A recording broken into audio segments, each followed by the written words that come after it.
step into darkness where stone and water conspire to conceal what lies beneath. Across France, Mexico, Laos, and beyond, vast caverns and submerged passages stretch into unknown depths, swallowing explorers whose paths dissolve into silence.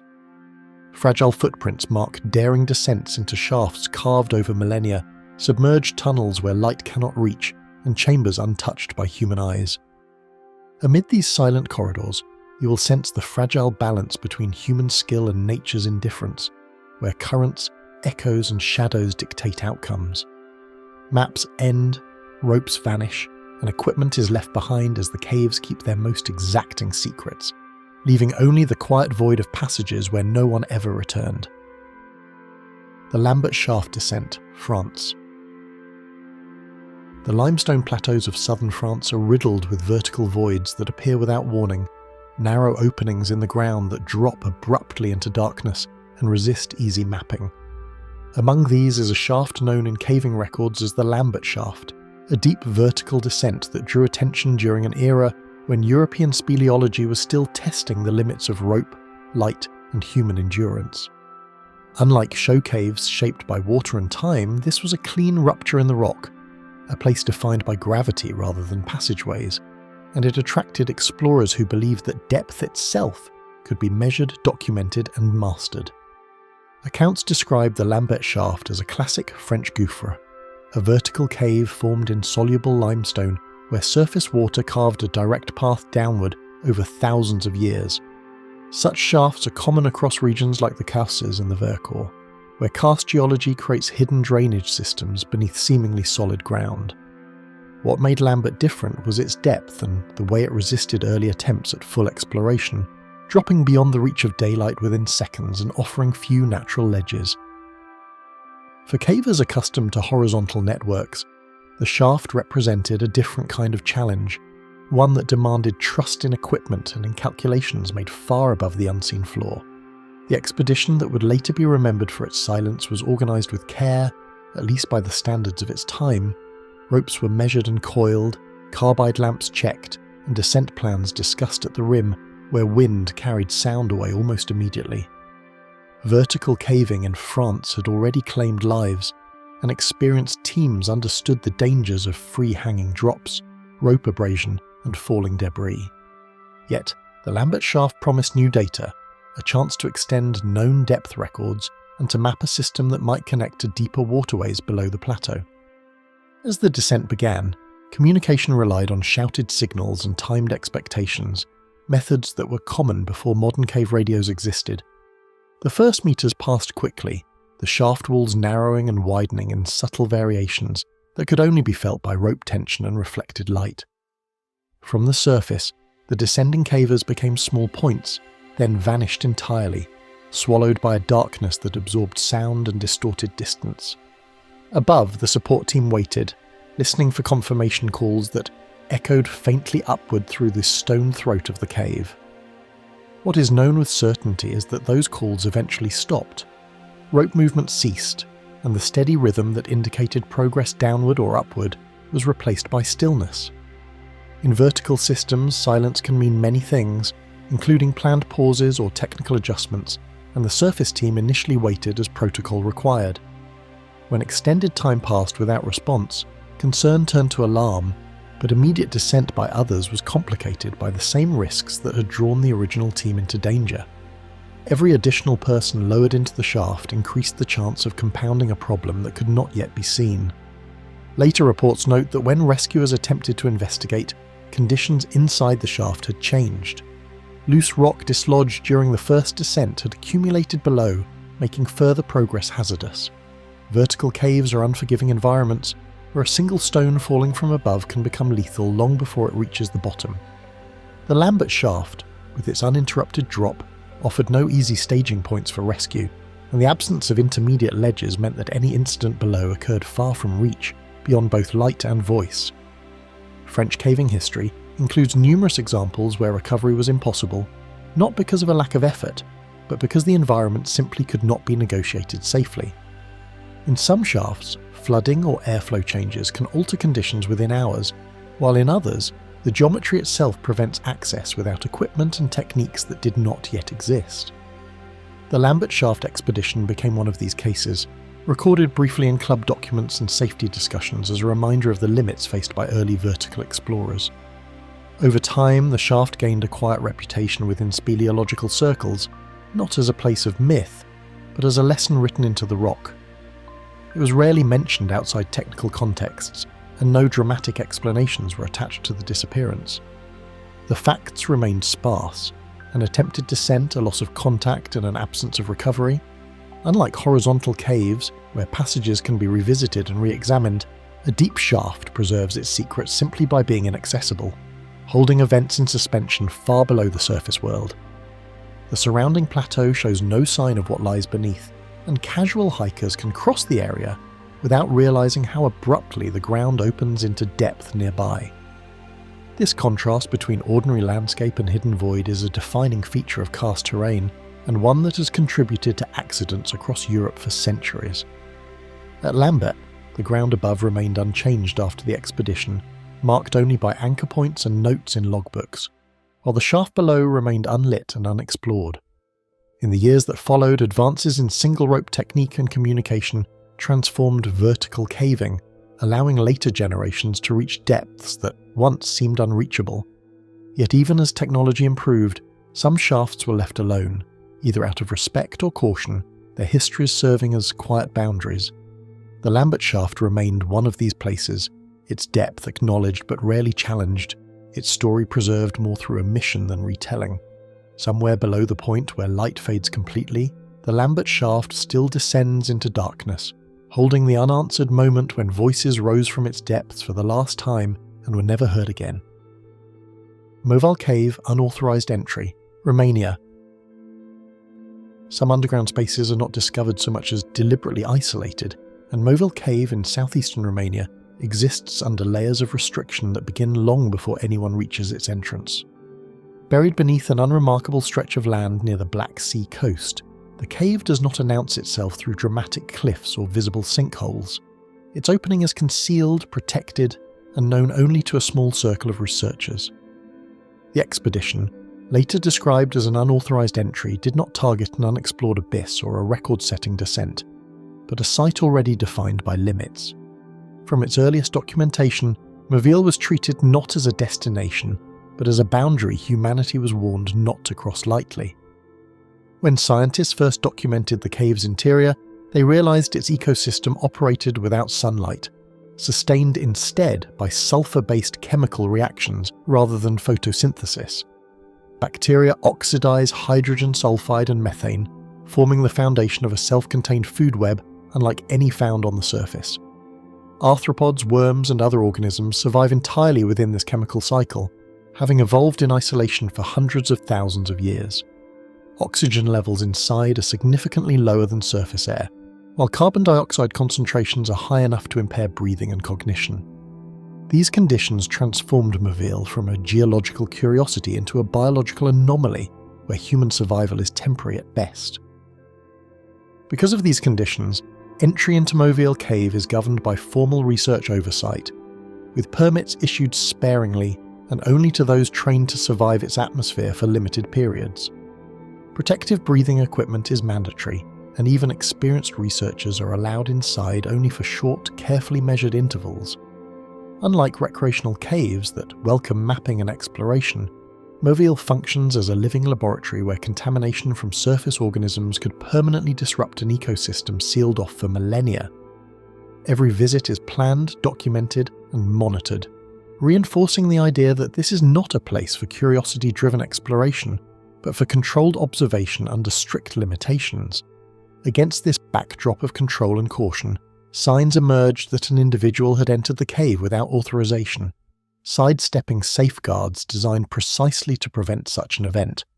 The evidence was indirect, inferred through disturbed access points and discrepancies in recorded activity, rather than through official announcements. No public statement clarified who entered or why, and no details were released about preparation or equipment. The breach appeared not as a dramatic failure, but as a quiet deviation within a tightly regulated system. That silence, more than any confirmed detail, became the foundation of the mystery that followed. Within Movile's chambers, the atmosphere offers no immediate warning, as oxygen depletion and carbon dioxide accumulation occur gradually and without obvious sensory cues. Movement feels normal at first, and the cave's passages do not threaten through instability or noise.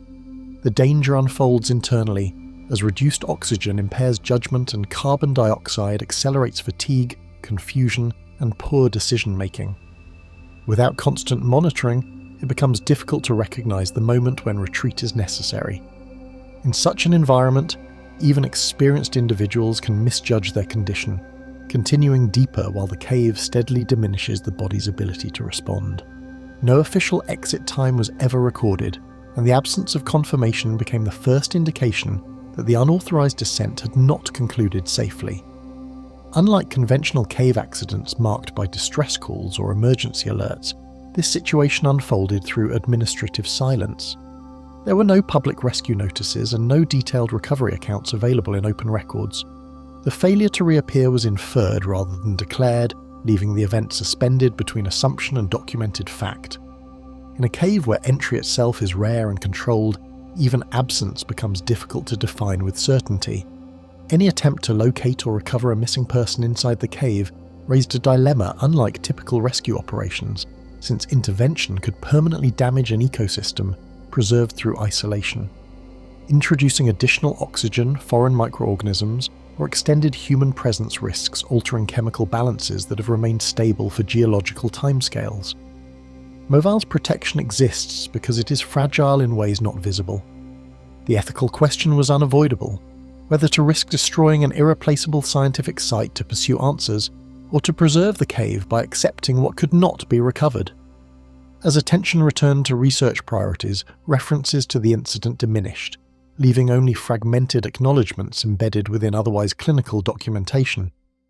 Scientific publications continued to describe Movile's biology in precise measured language, while the human event remained conspicuously absent from detailed discussion. This omission did not confirm what happened, but it ensured speculation would persist.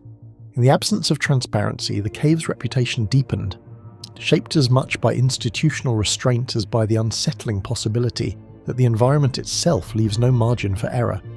The cave itself remained unchanged, its microbial communities continuing their slow chemical cycles without visible response to human intrusion or loss. No signs of disturbance were recorded that altered the system's long-term behavior. Movile does not preserve footprints, damaged formations, or echoes of movement, only balances maintained through time. In such a place, human presence is fleeting and easily erased, leaving no evidence that something went wrong, only the knowledge that it might have. Over time, Movile Cave came to represent not a site of catastrophe, but a threshold where exploration yields to environments fundamentally incompatible with human life. Its story is not one of collapse or sudden disaster, but of biological limits enforced without intention or emotion. The cave does not trap explorers through force or deception. It simply follows rules established long before humans existed. Those rules remain unchanged, regardless of curiosity, ambition, or preparation. Beyond sealed access points and meticulously measured air, Movile Cave holds the quiet certainty that entering an alien world does not guarantee a way back. The Mosdale Caverns rescue attempt, England. Beneath the rolling hills of the Yorkshire Dales, the quiet green valleys conceal passages that have claimed lives long before the first rescuers arrived, including the ill-fated Mosdale Caverns attempt. The cave, carved into limestone over millennia, winds beneath fields and pastures, appearing innocuous from above yet concealing narrow tunnels prone to sudden flooding. On a day of heavy rainfall in 1967, a team of cavers became trapped deep within the system. Mosdale has been known for decades as a cave system both alluring and dangerous, its narrow tunnels and water-saturated chambers transforming routine exploration into a test of timing and endurance. Experienced cavers are aware of the sump pools that fill quickly after rain, the choke points that require crawling and wading, and the sudden drops that demand skillful negotiation. The cave's complexity combined with unpredictable water behaviour made every passage a potential trap. When a sudden swell of rain trapped cavers within the lower chambers, the normally measured network of passages became a labyrinth of rising water and tight air pockets. Progress slowed as the team struggled to reach higher ground, only to discover that chambers already thought navigable were rapidly filling. Water carried debris and stirred silt, reducing visibility and causing disorientation. Survival became a careful negotiation between movement, breathing, and awareness of the cave's hidden dangers. Experienced rescuers made the deliberate choice to descend into the flooding system, aware that every step would put them at risk and that the margins for error were vanishing. Equipped with ropes, helmets, and lamps, the rescue team relied on both training and instinct to navigate submerged passages. They moved methodically, knowing that rushing could result in catastrophe. The rescuers' knowledge of the cave was extensive, yet even with preparation, they confronted the unpredictability of nature that could not be fully anticipated. The sound of rushing water echoed through stone corridors, amplifying the cold and damp, while every inch of progress required careful navigation beneath ceilings that seemed to close with the pressure of the flood.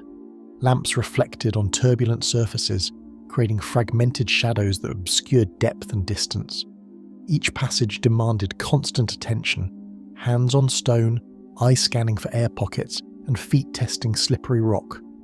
The cave, normally silent and predictable, had become a dynamic force, reshaping corridors with each surge of water.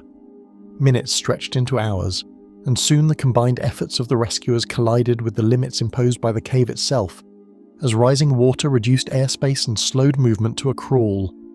The flood was relentless, pushing against ropes and flowing into narrow crevices. Communication became increasingly difficult, voices muffled and distorted by rushing currents. Even skilled cavers felt the pressure of time and the growing awareness that the environment would not yield. The physical effort of the rescue was matched only by the mental toll of knowing the cave would continue to challenge each step. Above ground, teams waited in silence, the storm outside persistent and indifferent, measuring hope against the relentless flow of water within passages that swallowed light and sound alike. Observers monitored the weather, counting hours and listening for signals from below. Each moment passed without confirmation, increasing tension as rescuers navigated submerged chambers. Those waiting knew the cave's history, understood the hazards, and yet had to rely on faith in skill and training, all while the river of stone below continued its inexorable course. Attempts to reach the trapped explorers were halted when water levels rose beyond safe limits, making the narrow sumps impassable and rendering any further descent a near-certain threat to life. Equipment and expertise could not overcome the force of the water, and decisions became questions of whether to risk additional lives. Rescue teams faced the impossible balance between urgency and prudence, understanding that any further entry could convert a mission to save lives into another tragedy etched in stone and water. The aftermath rippled through the local and international caving communities, prompting new safety protocols and a cautious reverence for the unpredictable behaviour of Mosdale's chambers. Clubs revised guidelines for flood-prone caves, improving communication strategies, monitoring rainfall, and limiting entry during high-risk conditions. Mosdale's reputation became inseparable from both skill and respect, a reminder that understanding a cave's nature is as critical as bravery. The valley above remained serene, concealing beneath it lessons learned only through struggle and loss. Even years later, Mosdale Caverns remains a place where knowledge of the cave's patterns cannot eliminate the risk, and where bravery and caution collide in the unforgiving environment below the hills. Visitors above see green fields and gentle slopes, unaware that beneath lies a chambered network whose behaviour is dictated not by human expectation, but by rainfall, topography, and the inexorable movement of water. The story of the 1967 rescue attempt endures as both a warning and a testament. Rescue and tragedy are intertwined in Mosdale, creating a cautionary space where human skill meets environmental inevitability, and decisions are measured against the unforgiving physics of water and stone. In Mosdale, courage and inevitability coexist, and the valley above holds its quiet secret of how quickly intent can be overtaken by the current. Sistema Sac Actun solo dive. Mexico. A labyrinth of water-filled tunnels twists through the Yucatan Peninsula, where the light of the surface fades quickly, and a single diver becomes utterly alone in the submerged corridors of Sistema Sac Actun. Known as one of the world's longest underwater cave systems, Sac Actun stretches for hundreds of kilometres, a network of chambers, passageways and submerged tunnels carved over millennia. For a solo diver, each entry point is both gateway and boundary, offering the possibility of discovery alongside a stark reminder of isolation. Sediment drifts in ghostly clouds with every movement, and the sharp edges of stalactites catch flickers of light from the diver's headlamp, fracturing the space into endless repeating corridors. Shadows play across limestone walls, creating illusions of passageways that twist and loop impossibly. The diver must interpret each marker carefully. Subtle changes in texture, small clusters of formations, or the faint echo of water through distant chambers. Underwater visibility rarely exceeds a few meters, so navigation is measured, deliberate, and always aware of the consequences of even a minor mistake. Before descending, the diver meticulously checks tanks, regulators, and gauges, aware that even a minor miscalculation in oxygen or depth could mean permanent absence in the subterranean water. Every dive is planned with precision, measuring the distance to exit points, calculating decompression requirements, and ensuring sufficient redundancy in equipment. The diver must trust training, instinct, and situational awareness entirely. The silence is total, interrupted only by the sound of breath and bubbles, creating a private world where time slows and the diver becomes acutely aware of every heartbeat. Every exhalation is a reminder of finite life support, and the rhythmic hiss of regulators dominates attention. The mind, unaccustomed to such complete isolation, begins to notice minute changes. The feel of water currents, the pressure against ears, the slight chill as temperature shifts. In this suspended world, solitude and awareness intertwine, heightening both caution and tension. Passages twist unexpectedly, sometimes narrowing into barely navigable tubes, demanding constant attention to orientation and forcing the diver to memorize every landmark in 3 dimensions. Every wall, floor, and ceiling becomes a navigation aid, yet even a memorized route can be misleading if sediment clouds obscure visual markers. Turning too quickly or misjudging distance could place the diver off course, making the route back perilously uncertain. In Sac Actun, the cave itself enforces respect for its complexity, leaving no room for distraction or error. Water temperature shifts subtly along the route, and unseen currents tug at fins, reminding the diver that the cave's structure, though solid, is indifferent to human movement.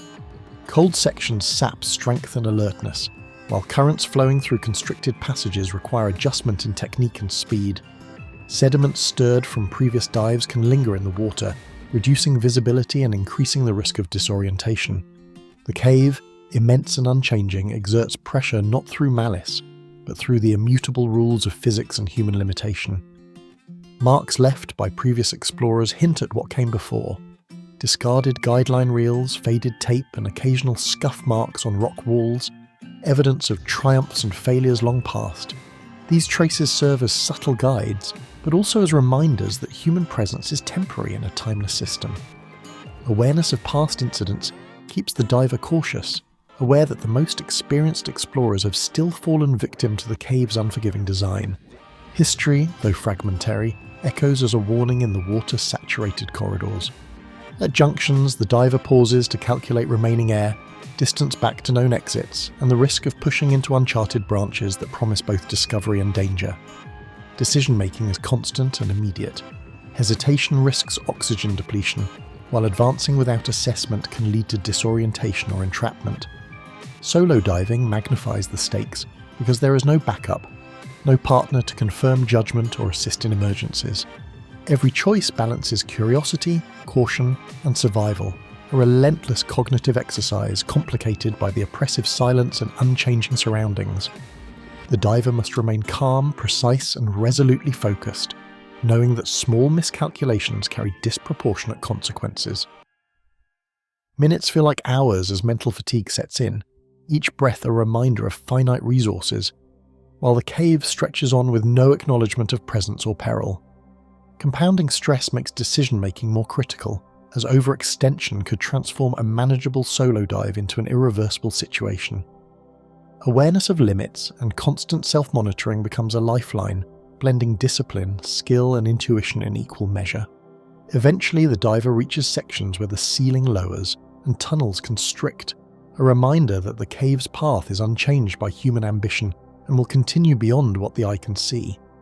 Narrow spaces require careful maneuvering, and the sense of confinement intensifies with every meter. the diver is forced to confront the dual reality of accomplishment and vulnerability.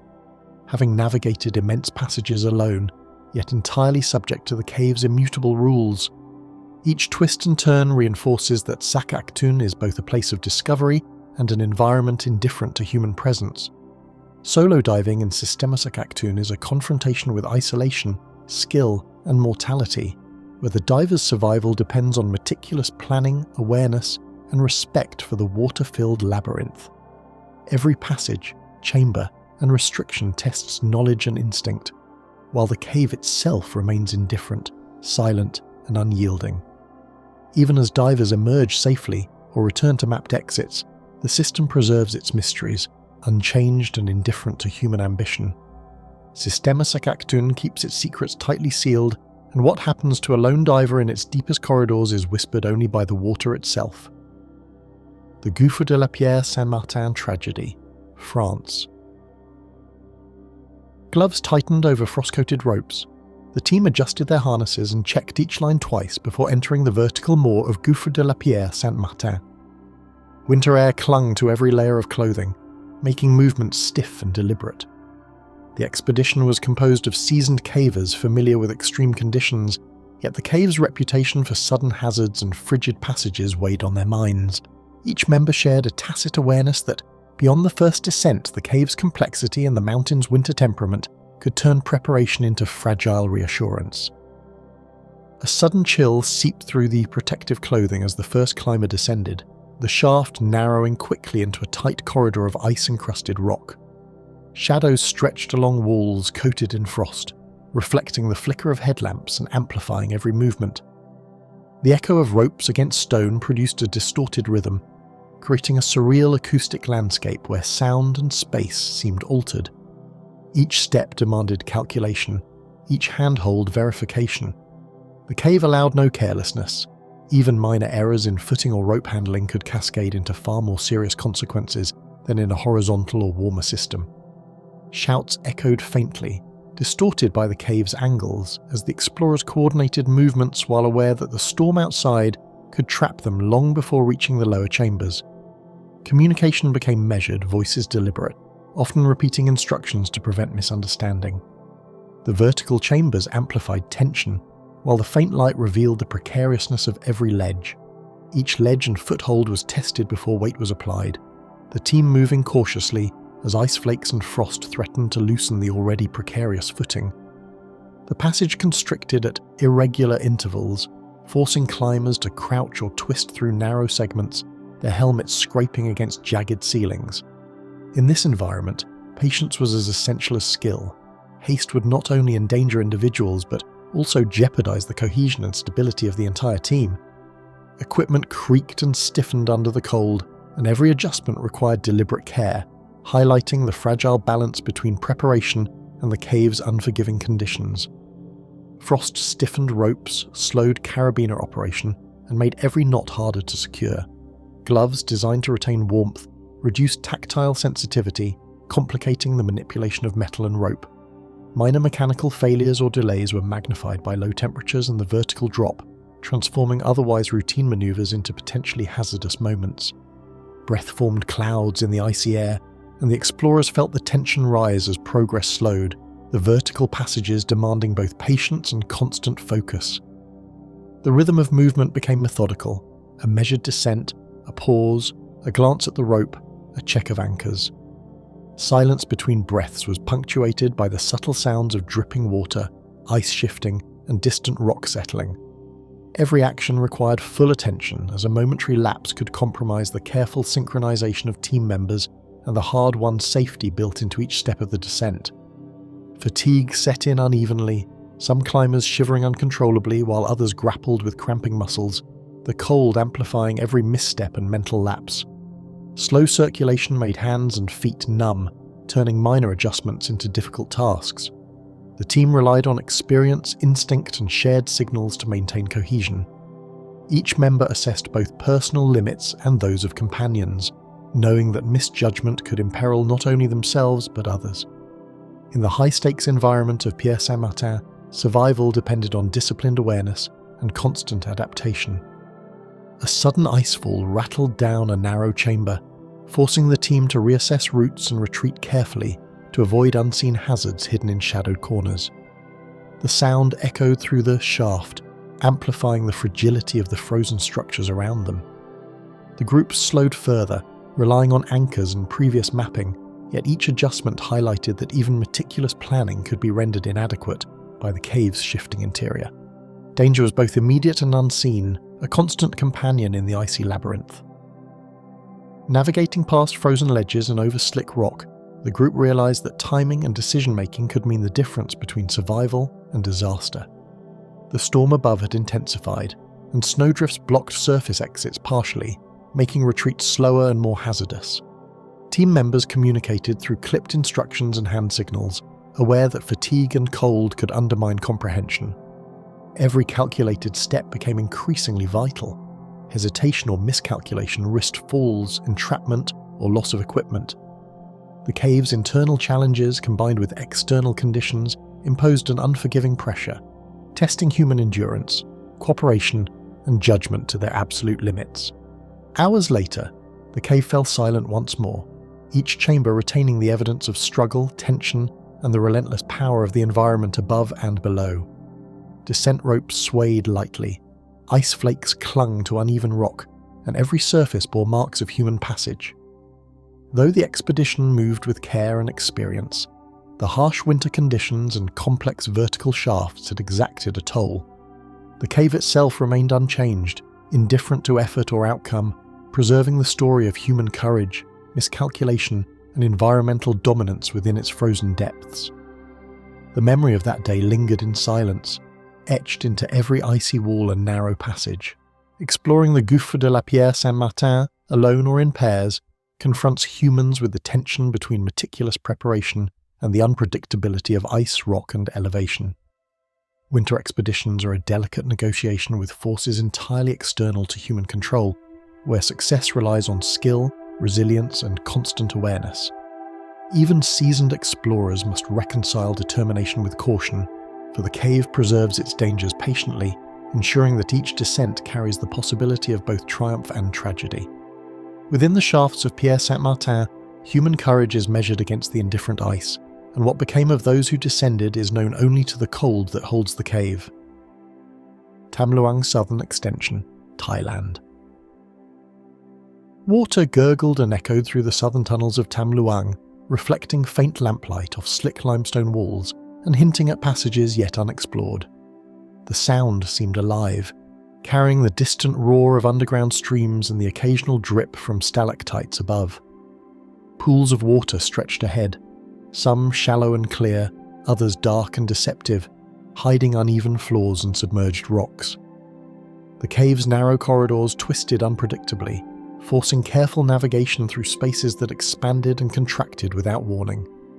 The environment itself dictated caution, and each ripple and reflection reminded anyone inside that the cave's hidden complexity far exceeded what maps could convey.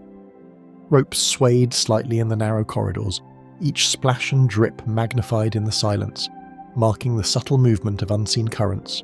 Shadows played along the walls, distorted by light reflecting off water and polished limestone. Equipment creaked as it adapted to irregular surfaces, and even the faintest misalignment could send tools or ropes slipping.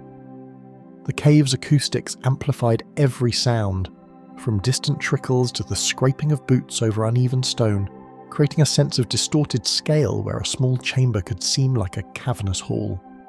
Each movement required awareness, as the labyrinthine passages punished hasty decisions.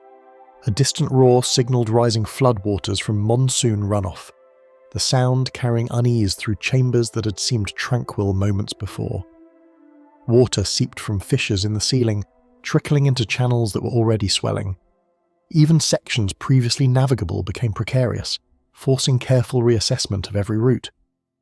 The humidity intensified, condensation forming on every surface, and the ambient light reflected in uneven ways that made distance and depth difficult to judge. The cave's network was alive with water, flowing unpredictably, reminding those inside that the southern extension was not simply a passive environment but a dynamic system responding to unseen weather far above. Pools of murky water stretched ahead, their depth uncertain, and pale reflections on the ceiling created illusions of openings that did not exist. Each step became an exercise in observation. Submerged stones shifted beneath pressure, and air pockets clung in hidden recesses, giving fleeting glimpses of the cave's structure. The murkiness concealed both opportunities and hazards, challenging explorers to rely on memory, measurement, and subtle tactile cues. Distorted reflections multiplied uncertainty, making the corridors appear larger, narrower, or more convoluted than reality. Navigating through these deceptive waters demanded vigilance, as misjudgment could easily lead to entrapment, fatigue, or injury in the labyrinthine southern passages. Loose sediment shifted under pressure, clouding visibility and reminding anyone who passed that the cave responded instantly to even minor disturbances. Small cascades of silt changed the texture of the floor and the depth perception of pools, creating the illusion of solid footing where there was none. Every movement produced subtle waves that echoed and bounced off the walls, amplifying the cave's complexity.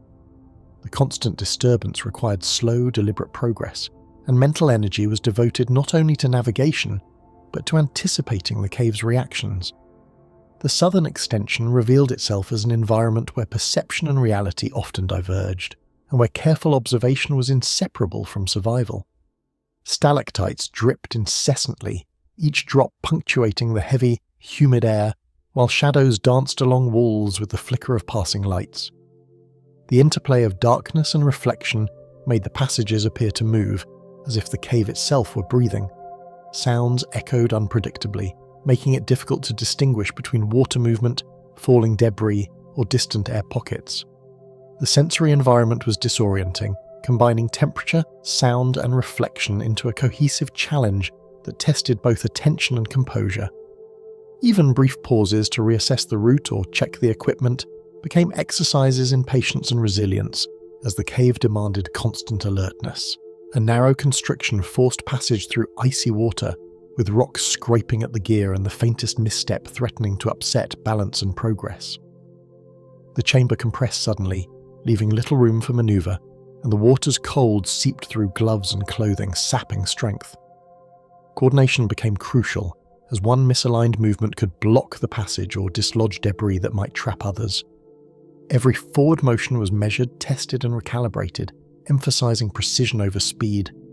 The southern tunnels required a blend of observation, patience, and judgment, as environmental pressures became inseparable from decision-making in a constantly shifting labyrinth. Currents twisted unpredictably through side channels, carrying debris and masking subtle changes in water depth that could confound even experienced explorers. Faint eddies revealed submerged obstacles only when a foot or hand disturbed them, forcing reactive adjustments that consumed both time and energy. The labyrinth's complexity multiplied underwater, with each branching path offering possible risk and hidden reprieve. Mistakes could cascade, sending debris into downstream areas and creating new hazards for those following. The cave, though silent in the absence of movement, actively reshaped itself with every interaction, demonstrating a mutable environment in which human presence was both fragile and consequential. Echoes returned distorted, turning ordinary sounds into phantom movements, amplifying the disorientation that comes with submerged labyrinths and shadowed recesses. Even familiar landmarks appeared altered under the interplay of reflection and refraction in water, and the team, oriented by memory and measurement, had to constantly verify every marker. The cave's acoustics created a sense of presence beyond what could be seen, with sound bouncing unpredictably off walls and ceilings. Submerged channels concealed sharp rock, sudden drops, and pockets of turbulence, turning routine navigation into a continual challenge that demanded adaptability, composure, and persistent focus. Eventually, the southern extension returned to stillness, water settling and the hidden network lying undisturbed, indifferent to the brief intrusion it had endured. The labyrinth's flooded chambers, twisting side passages, and silent alcoves retained their secrets, preserving both natural processes and the traces of human passage. Time seemed suspended as the waters stilled, leaving behind only subtle evidence of the expedition: slight silt displacement, faint reflections, and scattered droplets. The cave's complex dynamics had imposed limits, taught caution, and reminded anyone who entered that human presence in such systems is fleeting, transient, and subject to forces entirely beyond control. Navigators of the southern extension of Tham Luang vanished into a realm where sound, water and shadow swallowed movement and risk alike.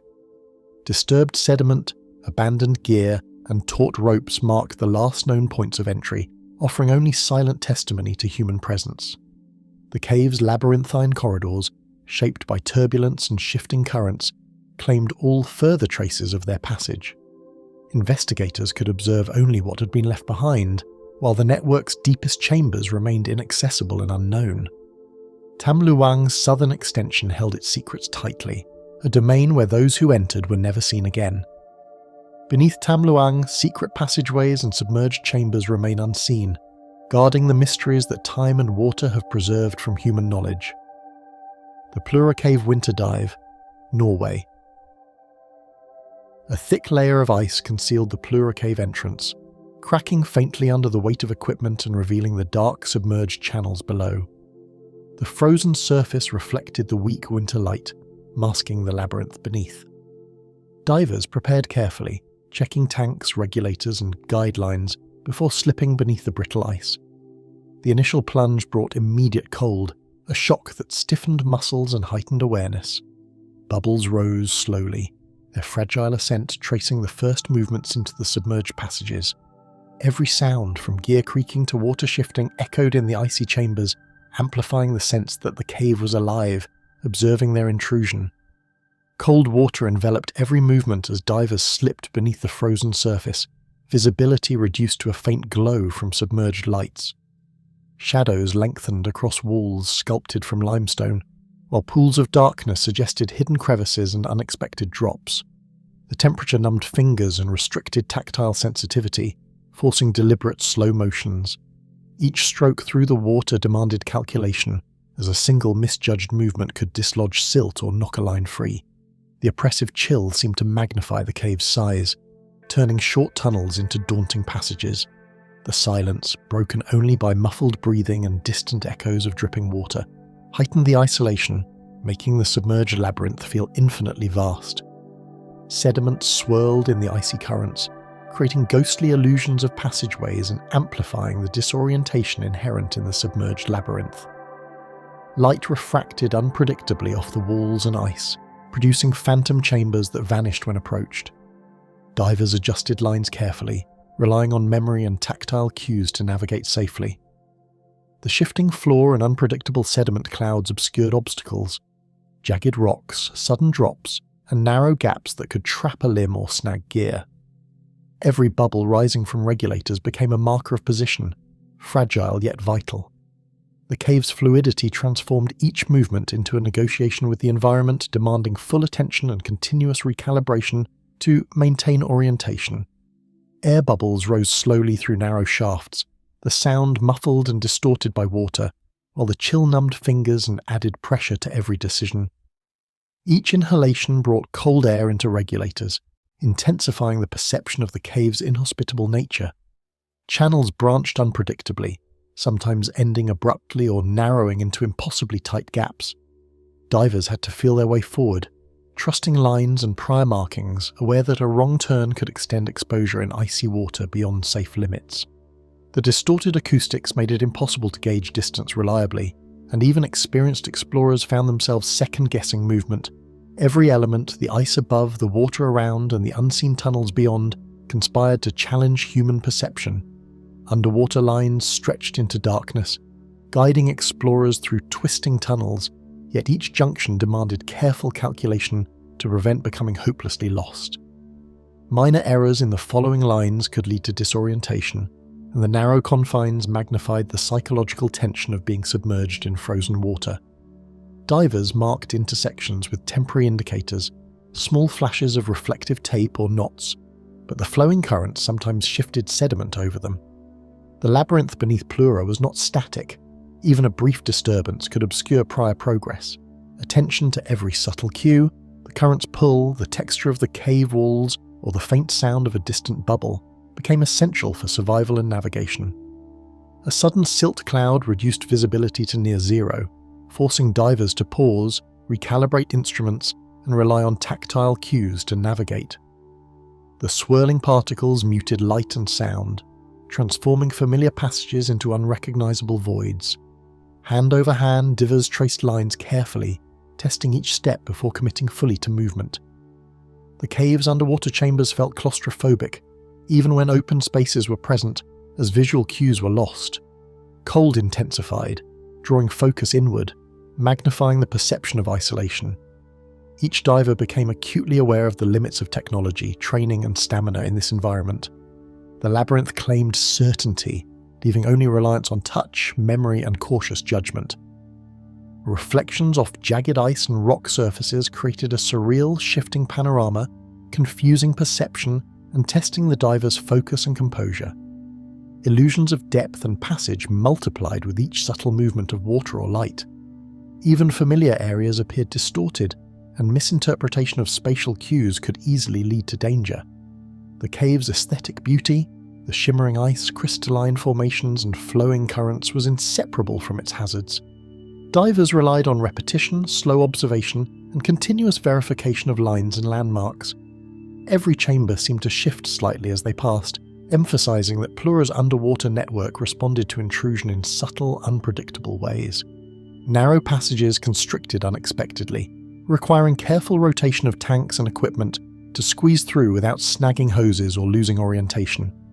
Each movement demanded patience and precision, with every miscalculation carrying potential consequences. The cold water stiffened joints, while pressure from narrow rock walls intensified mental stress. Even small obstacles could halt progress and require collective problem-solving under challenging conditions. The labyrinth's complexity became a test not only of physical endurance, but of cognitive resilience. Divers had to maintain constant awareness of equipment, lines, and air consumption, all while navigating a space designed to confound orientation and magnify environmental danger.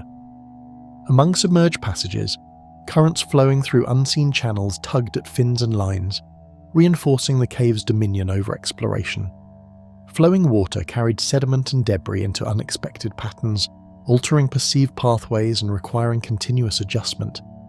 Each channel had the potential to push a diver into an unfamiliar branch, amplifying anxiety and fatigue. Decisions became urgent, though mistakes could cascade slowly, imperceptibly, until suddenly threatening safety. Even seasoned explorers had to respect the cave's control over movement, realizing that no skill could fully negate the influence of water, ice and darkness on every step or stroke. At the dive's deepest reaches, the tunnels fell silent, with only faint echoes of bubbles and shifting water marking the presence of humans in the frozen void. The cave resumed its natural state, still and indifferent, concealing intricate passageways beyond sight and touch.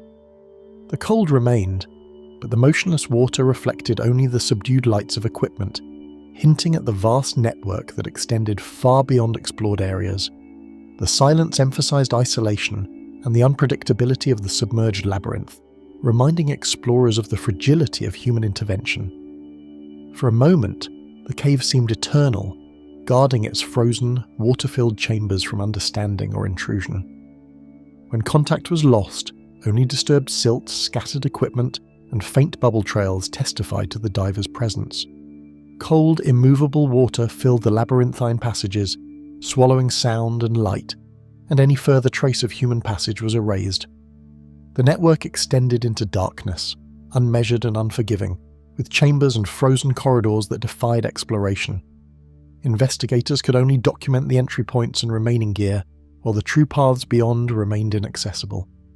Plura's winter caverns held their secrets tightly, claiming those who ventured too far and leaving the chilling certainty that some passages would remain forever beyond human reach.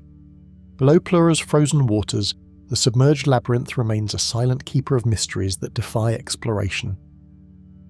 Nutty Putty Cave, Restricted Passage, United States. A narrow tunnel of polished limestone disappeared into darkness, its walls pressing close enough to limit movement and force careful calculation. The air was damp, cool and heavy with the scent of rock and stagnant water. Explorers adjusted helmets and headlamps, checking harnesses and ropes before entering the passage that had claimed lives in the past.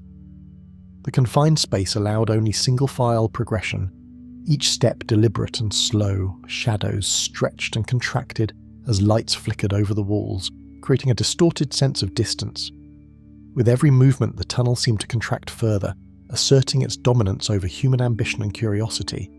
Every step required precision, as twists and turns left little room for manoeuvring, and each inch of space was contested. Limbs pressed against rock, feeling for secure footholds and unseen obstacles. A misplaced hand or foot could snag gear or cause a slip with little room to recover. Explorers communicated with quiet signals, relying on tactile cues rather than sound, which echoed unpredictably in the narrow channel. The passage forced cooperation and awareness, every motion accounted for in a delicate choreography. Each turn revealed another constriction, another challenge, testing both physical endurance and mental focus under constant pressure from the limestone walls. Rough, damp surfaces pressed against skin, the texture of rock providing both guidance and subtle warnings of potential instability. Small crevices caught gloves or scraped elbows, while irregularities in the floor made footing uncertain. Divers of the cave world, those accustomed to vertical shafts or water-filled passages, found that tactile sensitivity became paramount in such restrictive conditions. Each finger and toe communicated critical information about the cave's subtle shifts. Awareness of the cave's form, previously a peripheral skill, became central to survival.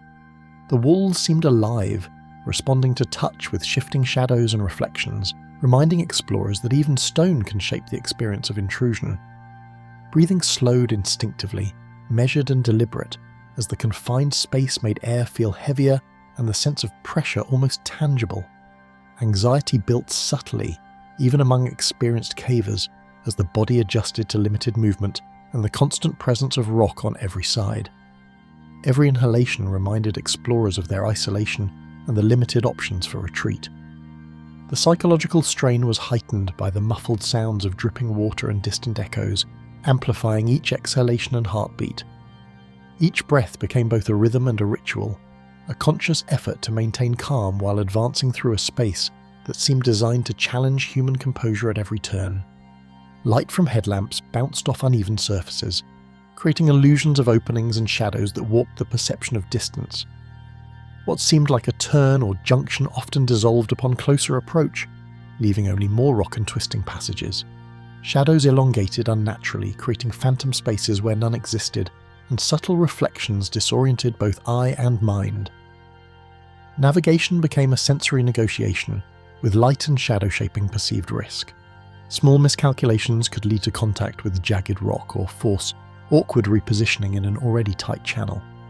The cave's geometry created a surreal experience, blending reality with the mind's attempts to interpret limited visual input.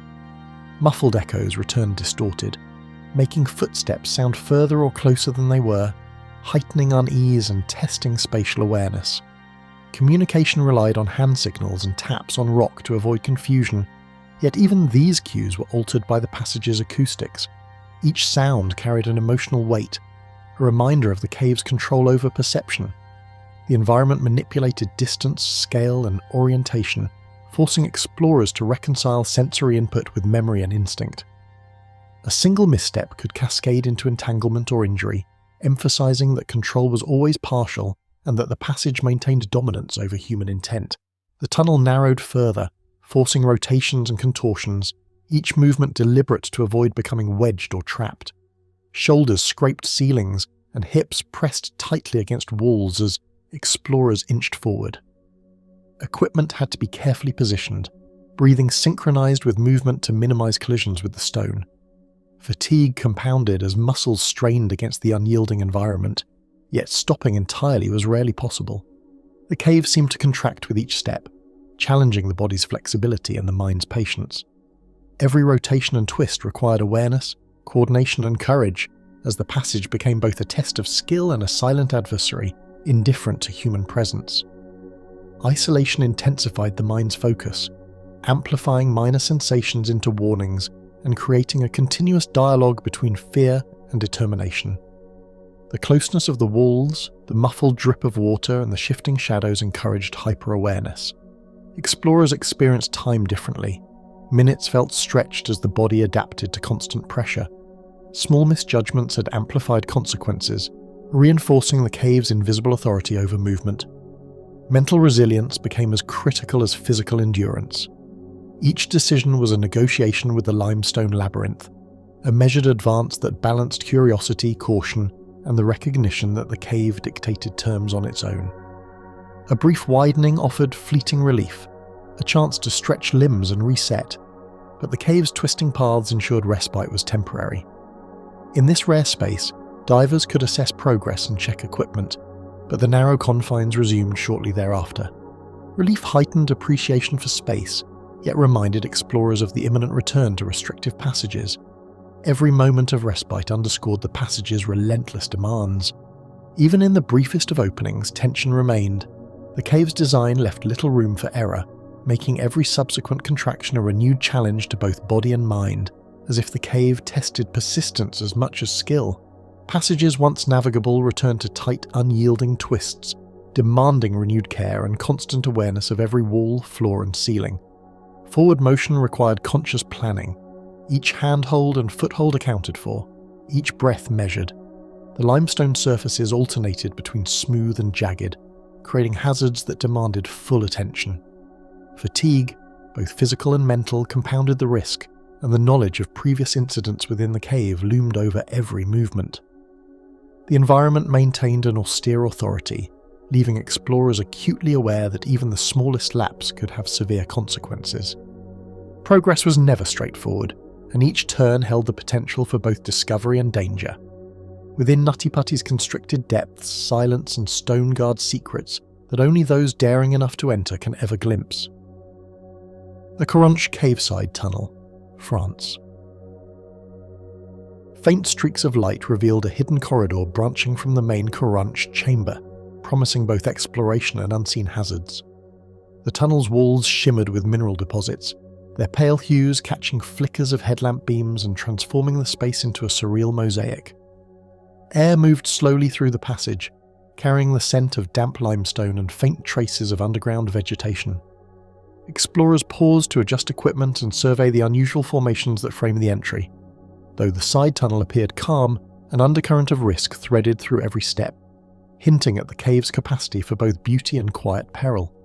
Glittering calcite formations hung overhead, their fragile tips suggesting the cave's quiet insistence on careful, respectful movement. Stalactites reflected light like suspended crystals, while delicate curtains of mineral deposits swayed gently from minor air currents. Each step required attention not only to footing but to vertical space, as even a small misstep could shatter centuries of formation. The visual splendor demanded admiration tempered by caution, a constant reminder that exploration in Choranche was as much about restraint as curiosity.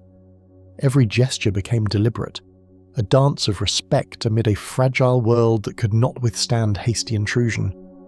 Uneven rock underfoot rose and fell unpredictably, challenging each step while casting subtle shadows across the walls. The floor's irregularities created a sensation of movement, even when standing still, and every footfall sent tiny vibrations echoing through the cavern. Explorers adjusted their balance continuously, weighing the angle of descent and the firmness of each foothold. These subtle shifts amplified the perception of space, making the corridor feel larger yet simultaneously more threatening. Awareness of the ground beneath became central to survival, as misjudging a step could precipitate a stumble with cascading consequences in a tunnel that offered no margin for error. Pools of still water reflected jagged ceilings, doubling the space visually and making orientation more uncertain than it appeared. The reflections blurred distinctions between ceiling and floor, transforming the familiar into something alien. Headlamps created twin corridors in mirrored surfaces, requiring explorers to reconcile their perceptions with tactile verification. Water depth varied unexpectedly, hiding small crevices or submerged rock that could trip the unwary. Every reflection became a riddle, and the mind strained to separate reality from illusion. The cave's beauty was inseparable from its subtle danger, and even admiration required vigilance lest curiosity yield to miscalculation. Recessed niches appeared unexpectedly along the walls, small chambers where echoes twisted sound and distorted distance. Voices and footfalls bounced unpredictably, making it impossible to gauge the location of companions solely by ear. The alcoves, though inviting, created pockets where light dissipated and shadows deepened, challenging spatial awareness. Explorers discovered that each alcove could contain obstacles invisible from the main tunnel, and the cavern's geometry demanded constant scanning for hidden protrusions or loose rock. These subtle variations in space heightened the tension, reminding those within that Choranche's corridors were as much tests of perception as of courage. Drips fell rhythmically in the still air, their irregular cadence intensifying awareness of both time and isolation within the cavern.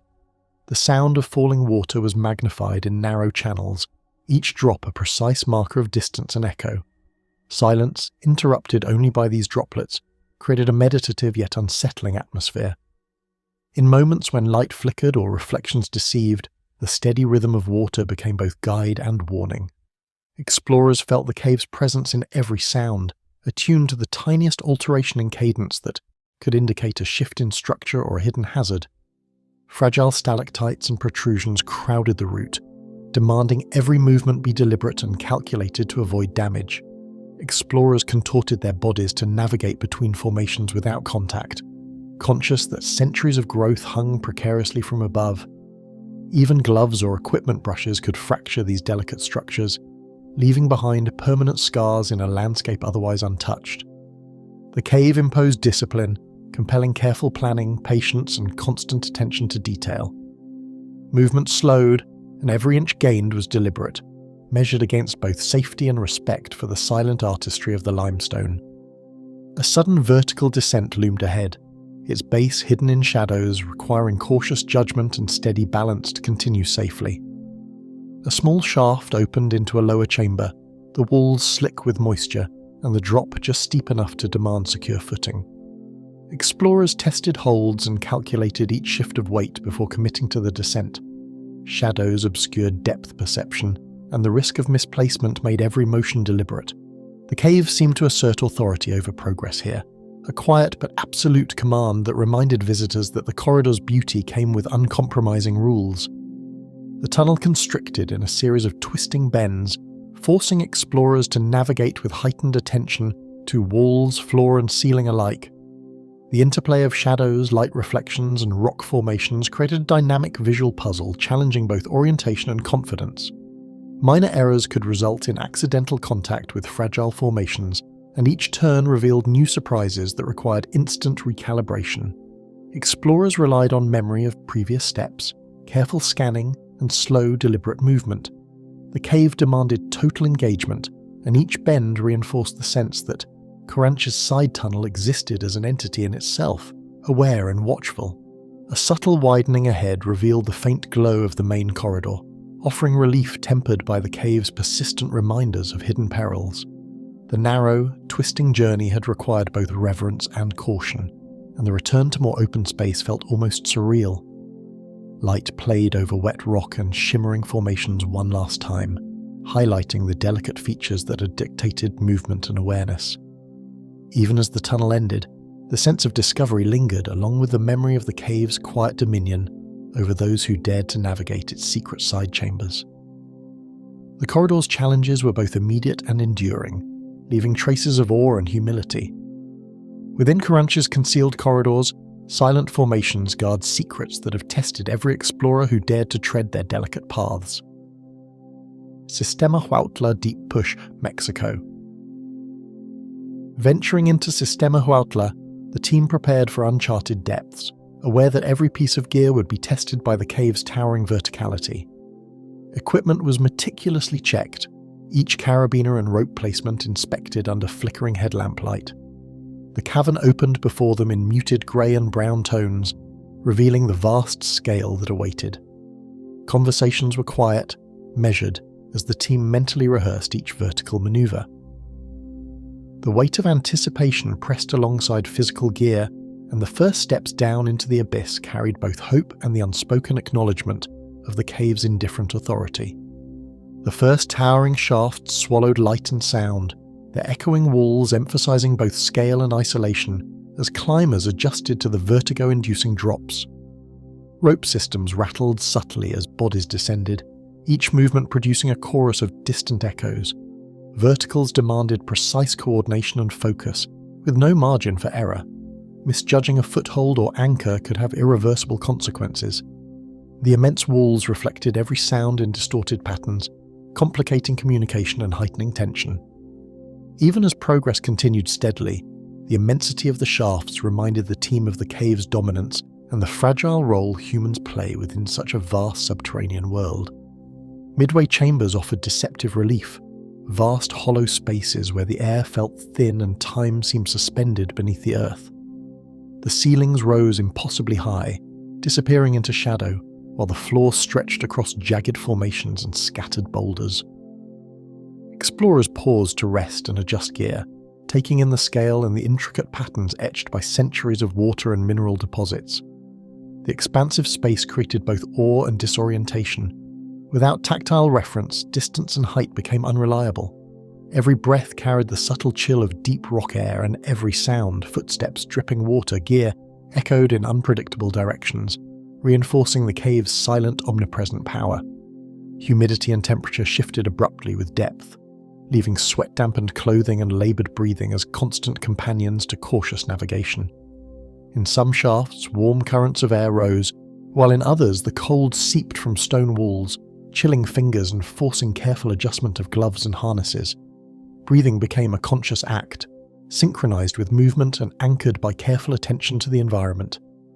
Mist formed where air and subterranean water mingled, reducing visibility and adding a spectral quality to every rope descent. Explorers learned quickly that environmental factors were as demanding as physical obstacles, shaping movement, timing, and awareness of both body and mind in every step. Technical obstacles appeared unpredictably. Narrow squeezes, cascading water, and sudden ledges demanded precision, patience, and careful assessment of every movement. Rope anchors had to be secured with absolute confidence, while the team calculated angles and distances meticulously to avoid misalignment. Waterfalls slicked rock threatened footing, while tight squeezes required contorted bodies and strategic gear adjustments. Every element of navigation was intertwined with risk assessment. Even minor miscalculations could cascade into serious consequences. The cave demanded both technical mastery and continuous mindfulness, reinforcing that Sistema Huautla's deep sections were designed not to yield easily to human endeavour. Exhaustion accumulated with each rope descent and climb, slowing reactions while sharpening the mind to detect the faintest shift in rock or rope. Physical strain pressed upon shoulders, arms, and legs, while mental fatigue tested focus and spatial awareness. Yet alertness could not falter. Every misstep or misjudged placement could become catastrophic in these vertical environments. Team members relied on silent communication, brief hand signals, and carefully practiced routines to manage energy and ensure safety. The interplay of fatigue and vigilance created a tension that was subtle but persistent, shaping every decision and movement in the deep reaches of the cave. Uncharted passages revealed enormous chambers that dwarfed the explorers, their scale both awe-inspiring and unnerving, filled with shadowed recesses that hinted at unknown depths beyond. Stalactites hung like massive chandeliers, while floors dipped into unseen pits, forming topographies that challenged orientation and imagination alike. The unfamiliar terrain demanded constant attention, as every footfall could be on loose rock or uneven surfaces. Echoes magnified the cavern's scale, turning minor noises into cavernous roars. The explorers were acutely aware that they were only temporary visitors in a space carved over millennia, where every movement was both discovery and intrusion. The difficulty of retreat became apparent as fatigue and distance compounded risk, forcing each step upward to be deliberate and calculated. Rope ascents were slower, and grip and endurance were tested by cumulative strain. Every anchor point and foothold required verification, while the mind balanced exhaustion with technical memory of the route. Retreat, often assumed to be simpler than descent, revealed itself as a test of patience, judgment, and coordination. The vertical environment showed no partiality. The team's progress depended on discipline and meticulous care. Each upward movement reinforced the cave's authority, emphasizing that the journey was a negotiation between human endurance and subterranean complexity. Water hazards emerged in the form of shallow pools, underground streams, and hidden cascades, their presence a subtle but persistent reminder of the cave's unpredictable character. Reflections on water surfaces complicated the perception of depth, while sudden flows threatened footing and rope anchors. Explorers used poles, careful probing, and slow steps to navigate these hazards, aware that even minor miscalculations could endanger progress. The interplay of water and stone created both aesthetic wonder and practical challenge, a constant negotiation between beauty and risk. Silence was punctuated only by splashes, echoing subtly to remind the explorers of the cave's dynamic, living nature. Beyond the last known anchor points, the cave stretched into darkness where no further signals were received, and the explorers' presence dissolved into silence. Ropes hung motionless, and equipment marked only the point at which human effort had ceased. The labyrinthine passages continued unseen, carrying away both sound and certainty, leaving only speculation as to what had transpired. Investigators could trace steps only so far. The vertical shafts and submerged chambers swallowed all further evidence. Sistema Huautla remained an uncharted dominion, a silent force that claimed those who ventured too far, preserving its depths as a place where human presence vanished without explanation. The cavern's immense depths stretch beyond sight, holding secrets that have swallowed every trace of those who ventured too far into its shadowed vertical reaches. Tam Nang Lot, Night Descent. Done. Laos. Branches snapped under careful steps as the explorers approached Tam Nang Lot, the jungle retreating behind them, while the cave's unseen depths awaited. Lanterns were tested and ropes checked, not for verticality but for navigation in corridors where darkness erased all reference points. The team moved slowly, each footfall deliberately placed, alert to changes in rock texture and the echo of distant drips. Even in the first meters, the cave altered perception. Familiar formations became strange and distorted. A quiet tension settled over the group, a shared acknowledgement that the night would transform every step into a test of both courage and awareness. Rocks shifted beneath boots, each subtle sound magnified, drawing attention to spaces that could easily conceal sudden drops or hidden hollows. Footing was tentative, with explorers leaning on memory, tactile feedback, and acute attention to subtle shifts in the tunnel floor. The sound of scraping stone or shifting gravel resonated longer than expected, producing a sense of immensity beyond visible boundaries. The night amplified minor noises into unpredictable echoes, making every creak or splash seem unnervingly close or impossibly distant. Navigating these corridors required a balance between speed and caution. Even a minor misstep could turn curiosity into calamity in spaces where visibility offered no reassurance. Dripping water formed irregular patterns on the floor, echoing through the tunnels in unpredictable rhythms that distorted perception. Each droplet traced its own cadence, bouncing off walls, pooling in depressions, and generating faint reflections in lantern beams. The explorers found themselves listening as much as watching, trying to distinguish natural sound from the imagined. The irregular acoustic environment created the impression of movement just beyond reach, and subtle variations in flow hinted at unseen chambers. With every step, the team's awareness sharpened, combining the tactile sense of stone with auditory cues to guide them through a labyrinth where darkness reigned and misdirection was constant. Hands probed the walls for grip, brushing against mineral textures that hinted at ancient currents and geological history etched into stone. Calcite formations protruded like frozen waves, stalactites and stalagmites sculpted over millennia by water's patient passage. Explorers studied the walls as much as the floor, seeking points of leverage, signs of stability, and the faint traces left by previous expeditions. The tactile dimension of navigation became essential in near-total darkness, with stone serving as both guide and warning. Every handhold offered reassurance, but also reminded the team that even centuries-old rock could present hazards in the absence of clear sight. Unexpected chambers emerged, revealing vertical shafts and jagged formations that created illusions of impossible height and depth. Shadows stretched unpredictably, making the walls appear closer or farther than they truly were. The explorers paused to scan the spaces with careful lantern sweeps, measuring distance by sight and sound. Echoes ricocheted through the chambers, amplifying droplets and footsteps, confounding perception of scale. Each opening brought both relief and disorientation. The cave was expansive, yet the night rendered it alien. Decisions had to be deliberate, whether to explore a new shaft or to trace the familiar corridor further, as unseen routes could conceal either passage or peril. Cool air swirled through narrow bends, carrying the subtle scent of underground streams and whispering of routes the explorers had yet to map. Currents hinted at openings or chambers beyond immediate view, guiding movement as much as warning of potential hazards. Temperature shifts were minute but perceptible, altering breathing and forcing minor adjustments in posture and movement. The sensory cues reminded the team that the cave existed on its own terms, governed by natural airflow and hydrological patterns independent of human expectation. Interpreting these subtle signs became a necessary skill, requiring focus and patience to advance safely through darkness and the unfamiliar. Fatigue tugged at muscles and minds alike, sharpening awareness even as every careful movement increased tension in the team.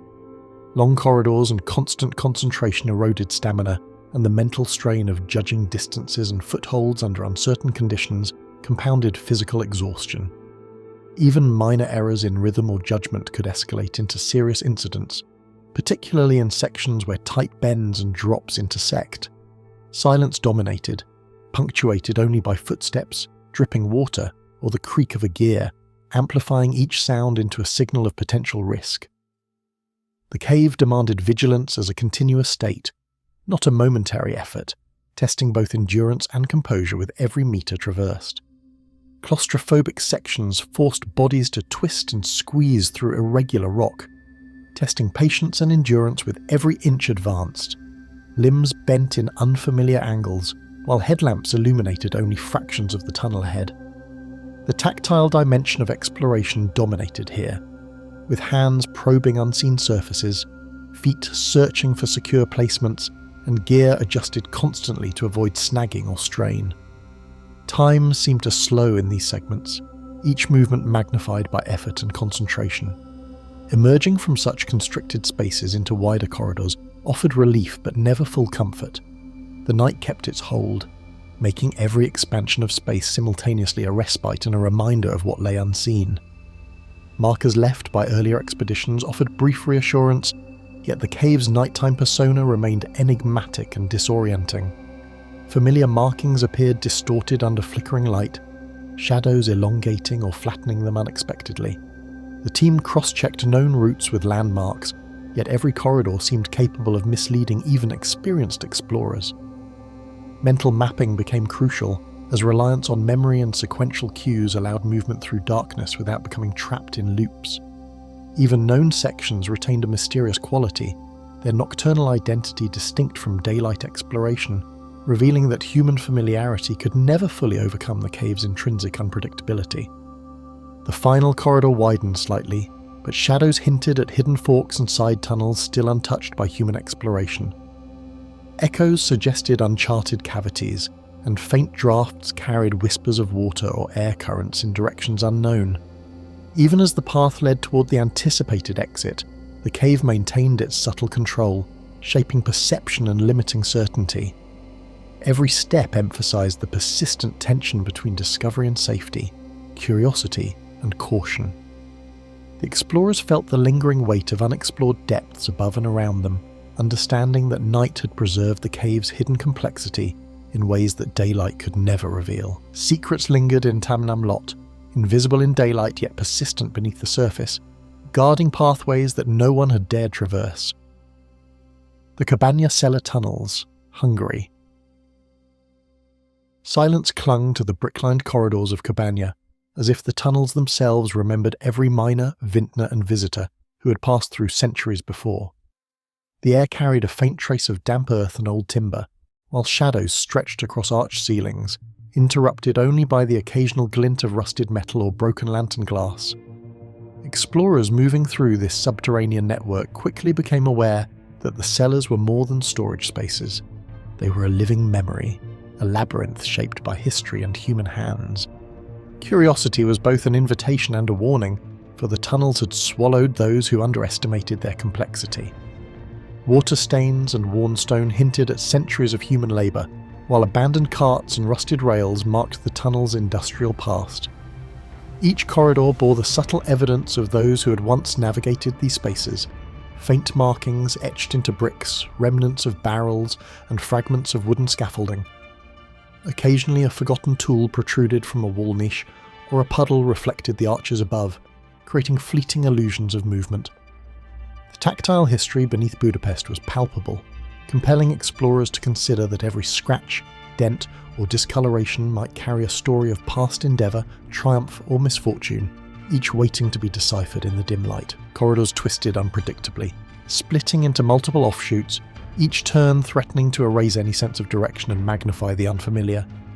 A hallway that seemed straightforward could suddenly curve sharply, opening onto a dead end or a narrow shaft descending into unknown depths.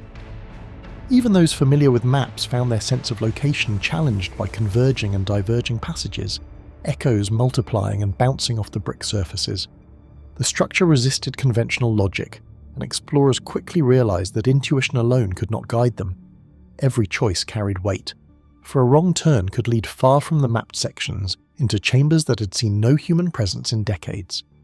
Damp air carried faint traces of mould and must, chilling the skin and reminding explorers that narrow shafts could suddenly plunge into unseen depths. The humidity clung to clothing, and breathing required conscious effort as the body adapted to the subterranean environment. Pools of water reflected imperfectly, their surfaces concealing sudden drops or jagged formations beneath. Each step demanded attentiveness, with hands trailing along walls to maintain orientation and balance. The tunnels offered no margin for complacency, and even small miscalculations could result in serious injury or entrapment. Nature and construction combined to produce a setting that was both captivating and unforgiving. Footsteps returned in eerie echoes, bouncing unpredictably through vaulted ceilings, amplifying even minor noises and creating the sense of invisible observers. The faint drip of water became magnified, and any movement seemed accompanied by phantom sounds from unseen corridors. In the labyrinthine depths, perception was unreliable. A distant metallic clink or the brush of a sleeve against stone might seem amplified or mislocated. Explorers spoke sparingly, knowing that each word could disrupt concentration and heighten tension. This acoustic uncertainty reinforced the idea that the tunnels were not merely empty, but spaces in which history, human activity, and natural forces intersected in ways that could confound even the most seasoned navigators. Faded graffiti and remnants of wine barrels hinted at human presence long before, intertwining curiosity with the knowledge that previous visitors had left their mark. In some alcoves, inscriptions dated back decades, scrawled with names, initials, or cryptic symbols. Broken barrel staves and rusted hoops suggested storage practices of earlier vintners, and the scent of residual fermentation lingered faintly in corners. Each artifact prompted speculation about who had passed through and why, raising questions about abandoned projects, forgotten routines, or the occasional thrill-seeker who had ventured too far. The tunnel's human footprint intertwined seamlessly with their natural and structural elements, creating a layered history that both fascinated and unsettled explorers. Unexpected chambers opened into spaces far larger than anticipated, their scale distorted by perspective and the flicker of lantern light. Vaulted ceilings and wide, shadowed expanses appeared abruptly after narrow, constricted corridors, producing a disorienting sense of both liberation and exposure. Reflections in standing water amplified the illusion of height and depth, and stalactite-like formations suggested areas long untouched by human hands. These sudden openings offered momentary reprieve from the claustrophobia of earlier corridors, but carried their own uncertainties. Explorers remained vigilant, aware that wide spaces could conceal pitfalls, uneven floors, or hidden shafts, and that the cellar's unpredictable topography demanded constant attention and adaptation. Shadows stretched across arched walls, water reflections shimmering intermittently and revealing hidden alcoves that vanished when the light moved. Every lantern flicker seemed to conjure new geometries, turning familiar corridors into unfamiliar mazes.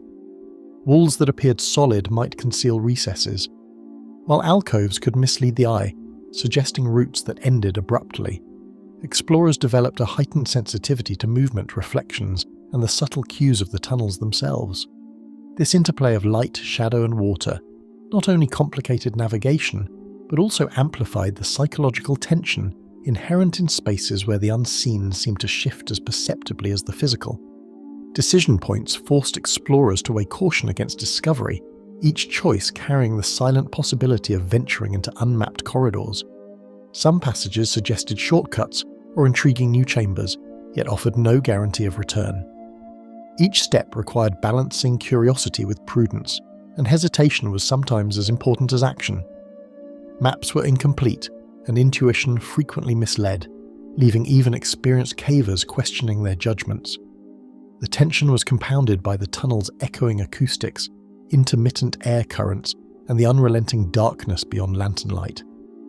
In these moments, the Cabana tunnels revealed themselves not as passive structures, but as entities that tested skill, patience, and nerve alike. The final section of explored tunnels hinted at passages still unseen, air currents, and faint echoes suggesting routes that no human had charted. The sense of scale extended beyond what any map could capture, leaving explorers with the realization that the labyrinth continued far deeper and farther than the documented sections. Subtle temperature shifts, distant dripping sounds, and the occasional faint draft reinforced the presence of areas untouched for decades, perhaps centuries. In these moments, the cellars seemed alive with possibility and danger, and the explorer's knowledge of the tunnel's extent remained provisional, dependent on experience, observation, and a measure of daring. Through Cabana's maze-like tunnels, untouched corridors spoke softly of a history beyond the reach of any map or guide. Blue Hole Inland Cave, Palmas. The inland Blue Hole yawned quietly amidst the Bahamian terrain, its circular waters concealing a labyrinth of limestone chambers beneath. Divers approaching its edge noted the sudden drop in watercolour, a deep, almost impossibly dark blue that hinted at the extraordinary depth and unseen passages. Historical surveys revealed that the sinkhole was part of a vast karst system stretching inland, with narrow tunnels and air pockets that had eluded human mapping for decades. Every expedition carried both fascination and risk, for the Blue Hole had a history of challenging even the most experienced divers. Its quiet surface belied the disorienting expanse waiting below. Layers of fresh water and salt water formed a shimmering boundary, subtly bending the underwater landscape and challenging the diver's perception. Known locally as a halocline, this meeting of water densities created a refractive distortion that could make a cavern ceiling appear closer or further than it truly was. Explorers reported that simple maneuvers could feel deceiving, with walls seeming to twist unexpectedly and shadows morphing into shapes that resembled tunnels where none existed. These natural optical illusions, combined with currents and sediment, contributed to a persistent unease that followed every movement, reminding divers that human intuition alone could not be trusted here. Darkness deepened with every meter, forcing explorers to rely on their instruments and fleeting glimpses of reflective surfaces. The cave's upper layers allowed some natural light, but as divers sank toward its central chambers, visibility dwindled to mere centimeters without artificial illumination. In these depths, every bubble became a signal, every flashlight beam a narrow corridor of awareness, and the tiniest misstep could send sediment swirling, obscuring paths already difficult to discern. The psychology of diving in such near-total darkness heightened tension. Some divers reported feeling as though the cave itself was aware, monitoring their every move as they probed its ancient confines. The weight of the surrounding water pressed insistently, amplifying the smallest movements and every cautious adjustment of fins.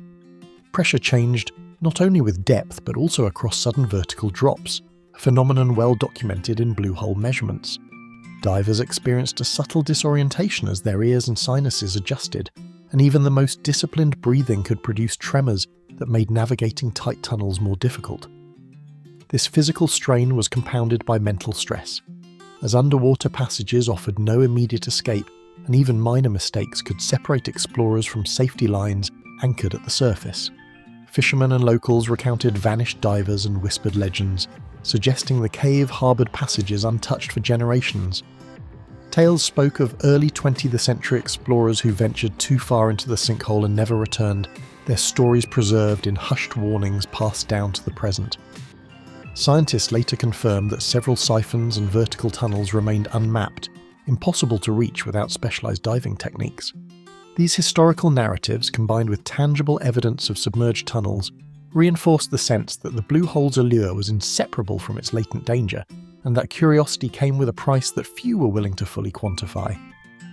Unexpected chasms and narrow tunnels emerged, each turn demanding precise navigation, lest explorers vanish into unseen recesses. Limestone formations jutted unpredictably, sometimes forming narrow passages barely wider than a diver's shoulders. In other areas, chambers abruptly expanded, giving a false impression of security before funneling into vertical drops that could descend dozens of meters. Divers learned to measure every stroke carefully, noting the contours of walls and ceilings, while constantly monitoring their proximity to the surface.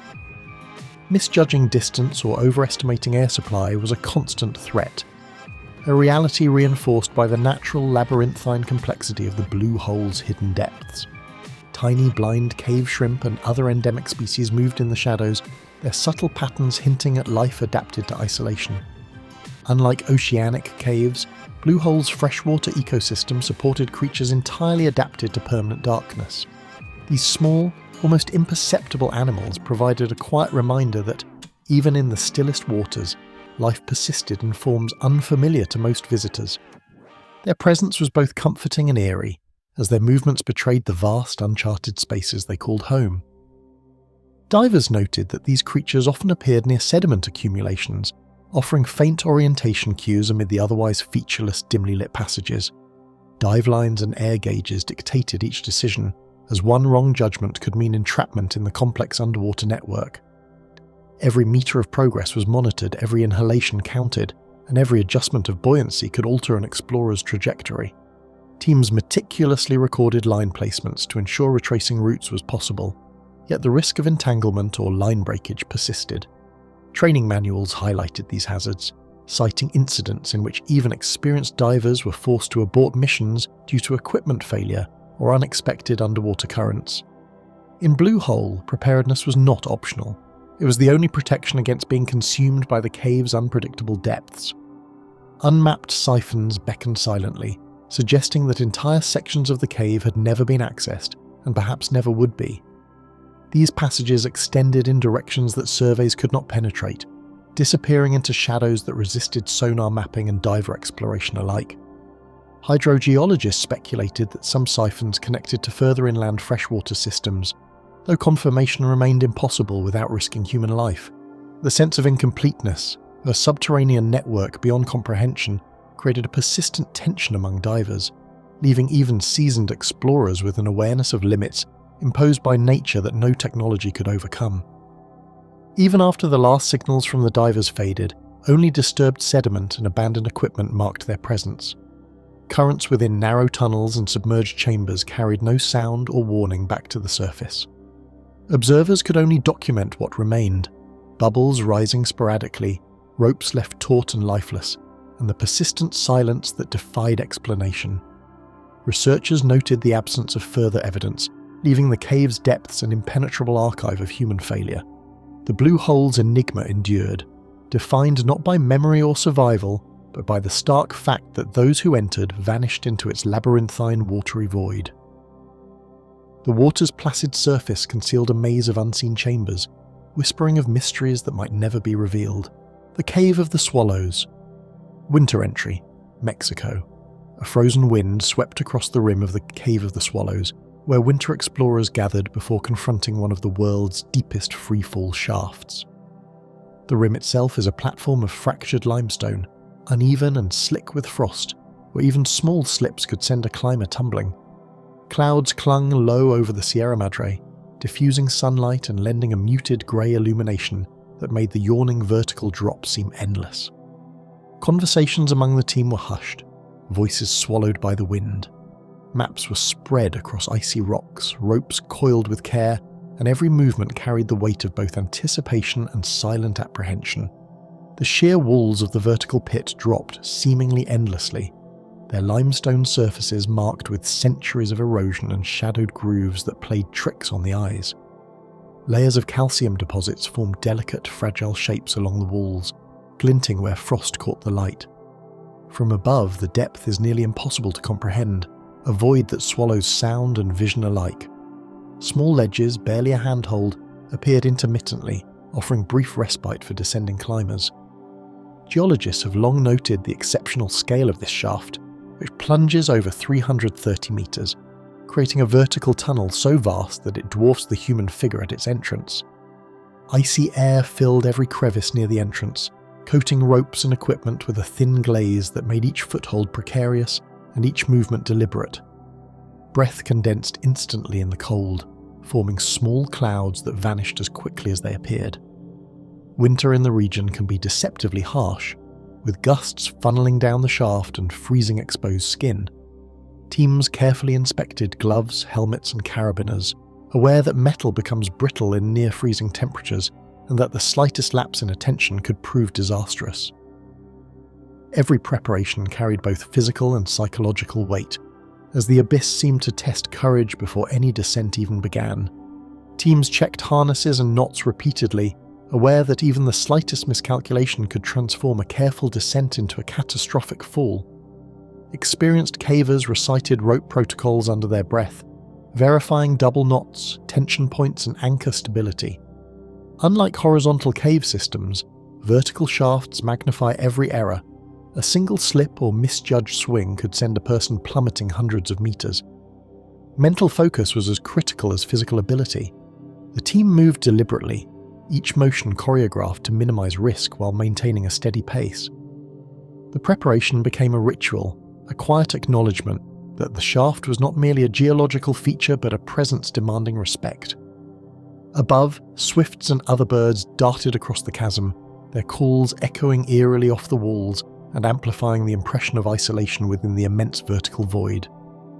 Though winter is outside their peak nesting season, some birds lingered, surviving on the limited warmth and sheltered ledges within the shaft. Their unpredictable movement added both beauty and tension to the scene, startling descending climbers and reminding them of life persisting in unlikely places. The birds' cries ricocheted, bouncing back at strange angles that distorted the perception of distance and depth. Even these natural elements contributed to the growing sense that the cave itself was alive, observing the humans who dared enter.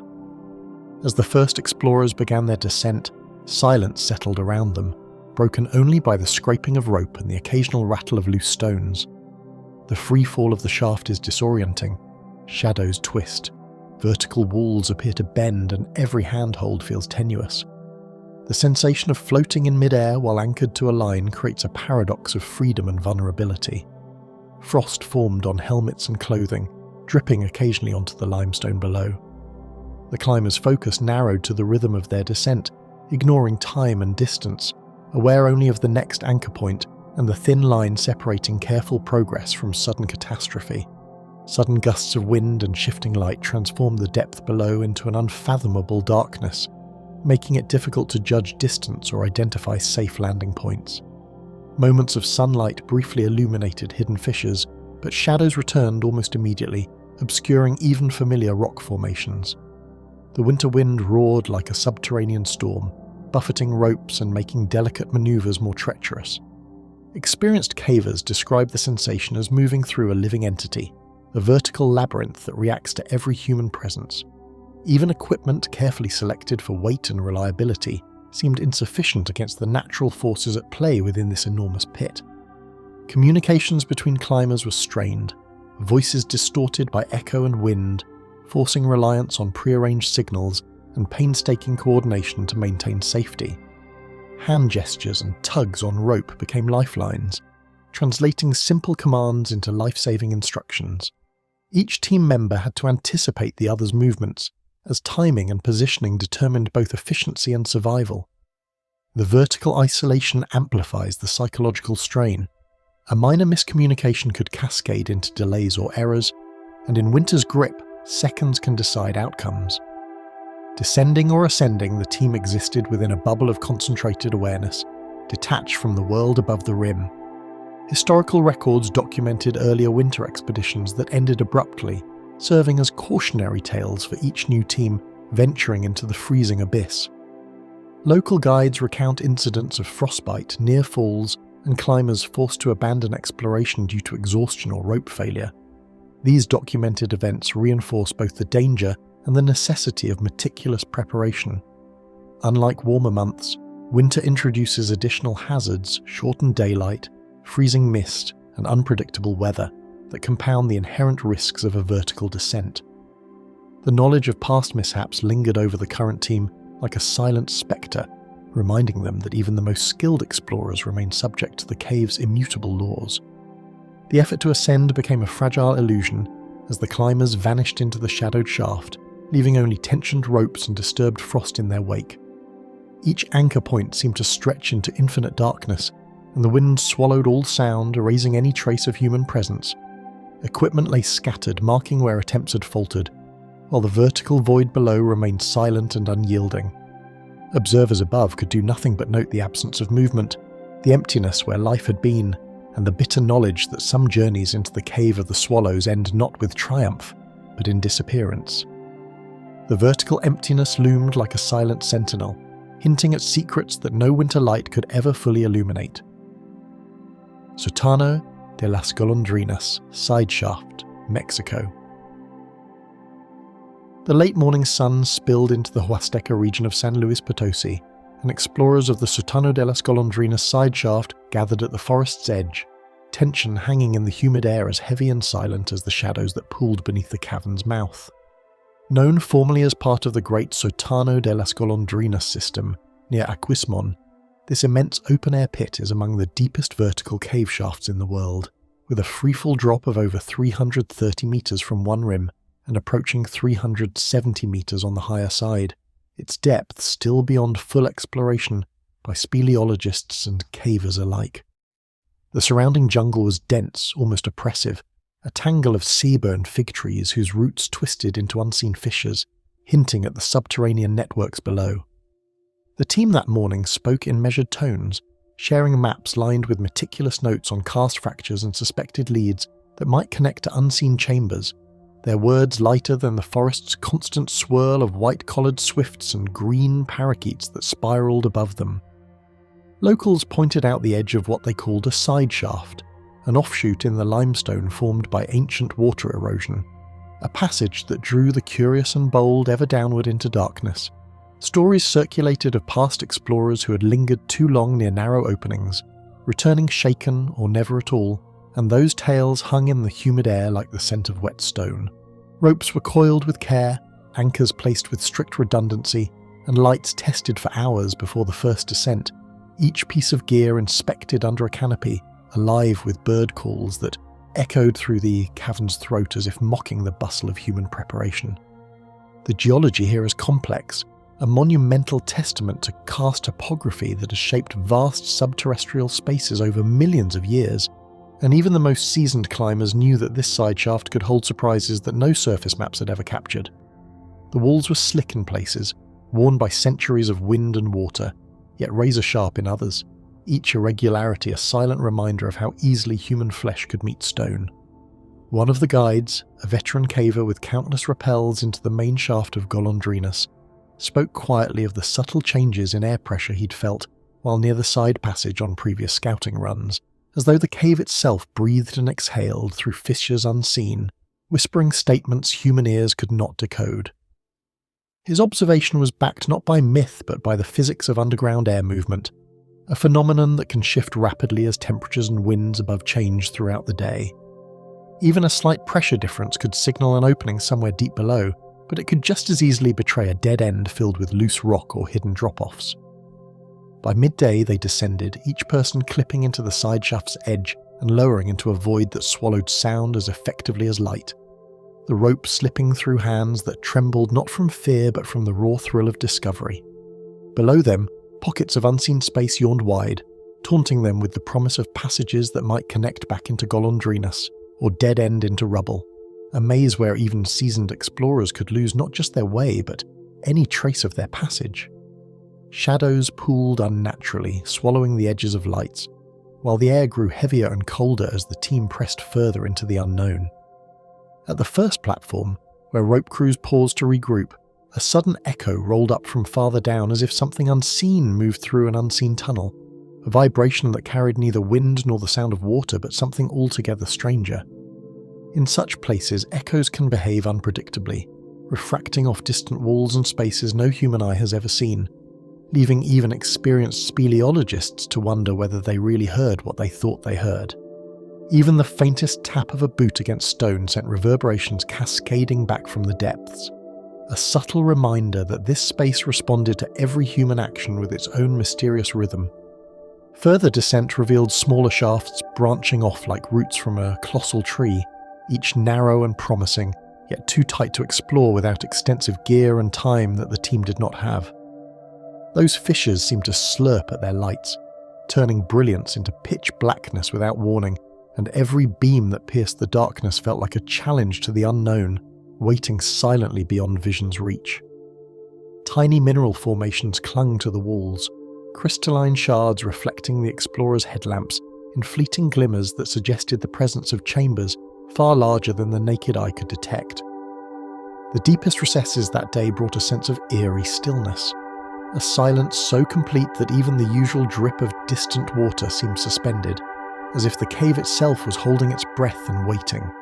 Here the walls glistened with mineral deposits, and the smell of guano and decay clung to the air, reminders that life at these levels was as tenuous as human attachment to the familiar. Stalactites hung like pendants from the ceiling, each one dripping minuscule rivulets of water that could be heard only when all else was quiet, each drop a subtle heartbeat in the cavern's vast hidden body.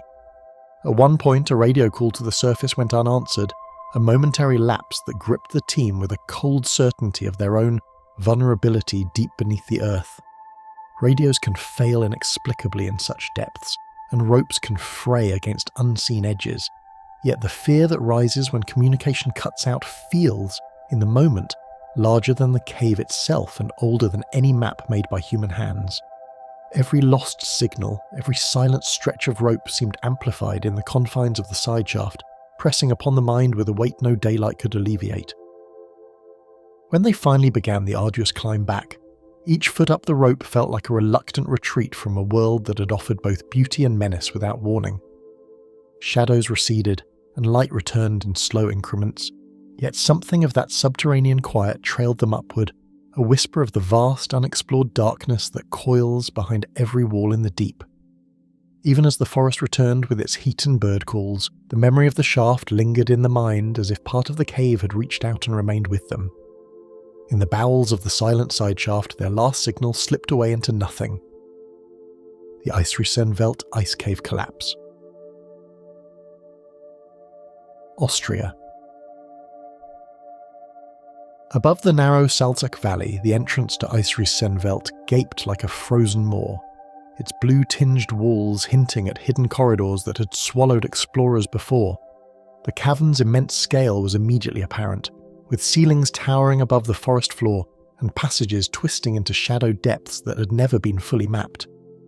Even in summer, icy drafts poured from the cave's mouth, chilling faces and stiffening muscles, a stark reminder of the unforgiving environment they were about to enter. Those who approached understood that the ice was not a passive landscape, but a shifting and unpredictable force in its own right. Within the cavern, walls of translucent ice refracted faint light into ghostly patterns, creating illusions of passageways that might exist or vanish in the blink of a headlamp. Formations resembling frozen waterfalls and crystalline curtains filled the chambers, some suspended from above like fragile chandeliers, others rising like jagged towers from the snow-packed floor. The interplay of light and shadow produced a sense of movement where none existed, leaving explorers unsure whether the patterns indicated open tunnels or impending hazards. Every step forward demanded both attention and respect, for the beauty of the ice was inseparable from its hidden danger. The team stepped cautiously across the uneven floor, every crunch of frozen snow echoing in vast chambers where gravity and cold had sculpted the ice into fragile sculptures. Their ropes occasionally scraped against walls, sending vibrations through the icy corridors that seemed to awaken the cavern. Despite careful mapping and preparation, each new gallery presented challenges that no diagram could predict. Explorers adjusted footing constantly, wary of concealed fissures or thin layers of ice concealing sudden drops. The vastness of the chambers amplified every sound, making even minor movement feel monumental and every shadow potentially threatening. Icicles hung precariously from the ceiling, their slow drip and sudden fractures reminding the explorers that even the smallest vibrations could trigger disaster. Some drops had already fallen unnoticed, hollow sounds echoing across the chambers with deceptive timbre. The explorers realized that what seemed permanent, towers of ice, frozen curtains, and sheer walls, could change in an instant, reconfiguring the paths they had carefully marked. The ambient cold made every sense sharper. The smallest crack or snap carried weighty significance, signalling shifts that could block passages or bury anyone in seconds. Frozen waterfalls twisted in suspended motion, evidence of centuries of melt and freeze cycles, yet capable of collapsing without warning under subtle shifts in temperature or pressure. The ice groaned quietly at first, then more insistently, creating a sense that the cave itself was responding to their presence. Explorers paused, sensing the fragile balance above and around them, aware that even a single misstep could have irreversible consequences. Every corridor and chamber demanded vigilance, for the very structures that inspired awe were the same that could erase human presence without leaving a trace. A distant hollow rumble rolled through the tunnels, imperceptible at first, then rising in intensity, signalling a movement within the ice that no human hand could control. Headlamps flickered against walls of frost, revealing tiny fractures spreading across ceilings and ridges. The team recognized the sound as more than ordinary settling. It was the prelude to a sudden, catastrophic shift. Communication between explorers became strained as each person instinctively froze, unsure of whether to proceed or retreat, yet aware that time was fleeting and the ice would decide the outcome. From the upper reaches, the ceiling split, scattering shards to the ground, and it became clear that the cave was asserting itself.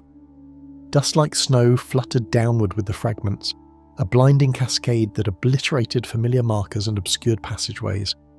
Panic was impossible to contain. The cavern's enormity swallowed gestures and cries. The frozen sculptures that had seemed static became deadly projectiles, and every route they had relied on vanished as walls shifted. In an instant, the explorers' carefully charted path disappeared into chaos, leaving no avenue for safe retreat. Silence followed the initial collapse, broken only by the faint groan of shifting ice, while passages they had just traversed disappeared behind new walls of frozen debris. The cavern seemed to hold its breath, leaving space where people had moved moments before. No signal reached the surface, and every call sent down the tunnels returned only echoes of itself. Time became irrelevant. The explorer's presence was absorbed into the cavern's vast and unfeeling architecture, leaving the upper galleries aware of nothing but absence. The labyrinthine galleries beyond remained untouched and unknowable, a network of chambers whose scale and treachery ensured that those lost could never be recovered or traced. Even detailed maps could not account for the transformations caused by shifting ice and seasonal thawing. Experts on the surface speculated about the fate of those who entered, noting the impossibility of a precise search in such dynamic conditions. The cave retained its secrets, leaving only questions and the cold certainty that human presence had been erased. Even the faint light filtering from the entrance seemed powerless against the cavern's vast depths, leaving an indelible sense that the ice had claimed its due and would keep it hidden forever. Shadows lengthened unnaturally, as if the cave itself exhaled around its victims, reinforcing the impossibility of retrieval. Every formation, every frozen sculpture, stood as both memorial and warning to those who might follow. Nature had completed its work, leaving silence where exploration had dared to intrude, a void that would remain unbroken. The ice holds them now, silent and untraceable, leaving only unanswered questions in its frozen grip. The Namakdan Salt Cave Expedition, Iran. The Namakdan Salt Cave, located deep in Iran's Lut Desert, stretches for kilometers beneath blinding desert heat, its labyrinthine passages carved entirely from crystalline salt. Researchers entered with anticipation, aiming to study rare formations that glimmered in the harsh sunlight filtering through narrow cracks. Unlike limestone caves, Namakdan's walls refracted and scattered light, creating illusions of open corridors where none existed. The scale of the cave, combined with its reflective surfaces, made navigation a treacherous challenge, and those who entered felt both wonder and unease. Even before descending, it was clear that the salt cave demanded respect and vigilance. Inside, the walls glimmered like fractured glass, reflecting the explorers' headlamps in dazzling patterns that distorted perception and depth. Stalactites and stalagmites formed from accumulated brine cast shadows that moved with the flickering lights, creating phantom tunnels that seemed to shift at every glance. The air carried a dry metallic taste, and the floor was granular and uneven, crunching beneath boots while threatening to crumble under heavy pressure. Every reflection and distorted angle challenged the team's understanding of space, turning familiar routes into confusing mazes, where one wrong turn could lead to isolation in a chamber that seemed to exist beyond comprehension. The researchers moved with deliberate caution, checking gear and recording passages meticulously. Every footstep echoed unnaturally through the crystalline galleries, amplifying even minor movements. Maps provided only general guidance. Each twist and fork required constant recalibration. Equipment was vulnerable to the corrosive salt, and even the smallest abrasion could compromise instruments critical for survival and navigation. The team's focus was total, as the combination of extreme aridity, optical illusions, and uncharted corridors left little margin for error. Despite extensive preparation, the cave demanded a respect that no prior experience could fully convey. Corridors narrowed unexpectedly, forcing explorers to contort their bodies and duck under sharp projections of salt that gleamed like frozen blades. Suspended crystals jutted from the ceiling, threatening to fracture under the slightest disturbance, while floors gave subtle, deceptive feedback with every step. Each passage appeared simultaneously familiar and alien, as mirrored surfaces reflected false exits and phantom extensions. The team relied on tactile navigation, feeling walls and floor textures while marking progress carefully. Yet every corridor held the possibility of sudden misdirection, of turning toward a path that would lead deeper into the unknown. The Lut Desert's heat filtered down through fissures, warming the cave and creating pockets of humid air that weighed on the lungs. The physical strain was compounded by dryness, salt residue, and the need to constantly monitor air supply and direction. Sweat crystallized almost immediately on clothing and equipment, while mirrors of reflected light intensified the sense of disorientation. Even seasoned cavers noted that Namakdan's environment produced a unique combination of mental fatigue and physical challenge, where each step required balance, attention, and the continuous calculation of risk against curiosity. Illusions multiplied as the explorers moved deeper. Every glimmer of light suggested a continuation that might not exist, and every reflected corridor misled perception. The crystalline walls distorted sound, making it impossible to gauge distance or direction from echoes.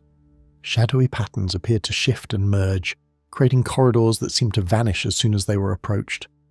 Anxiety heightened, subtle but pervasive, as the team sensed the vastness and unpredictability of the subterranean environment. The cave's reflective surfaces, beautiful yet treacherous, rendered every map, every measure, and every instinct secondary to the cavern itself. At the farthest mapped chambers, the team entered a section previously only noted in satellite scans and brief surface studies. Here, the walls shimmered intensely, and subtle fractures hinted at instability in the salt mass above. Researchers reported unusual sensations of vertigo and spatial disorientation, attempting to document rare formations while aware that the passages were increasingly hazardous.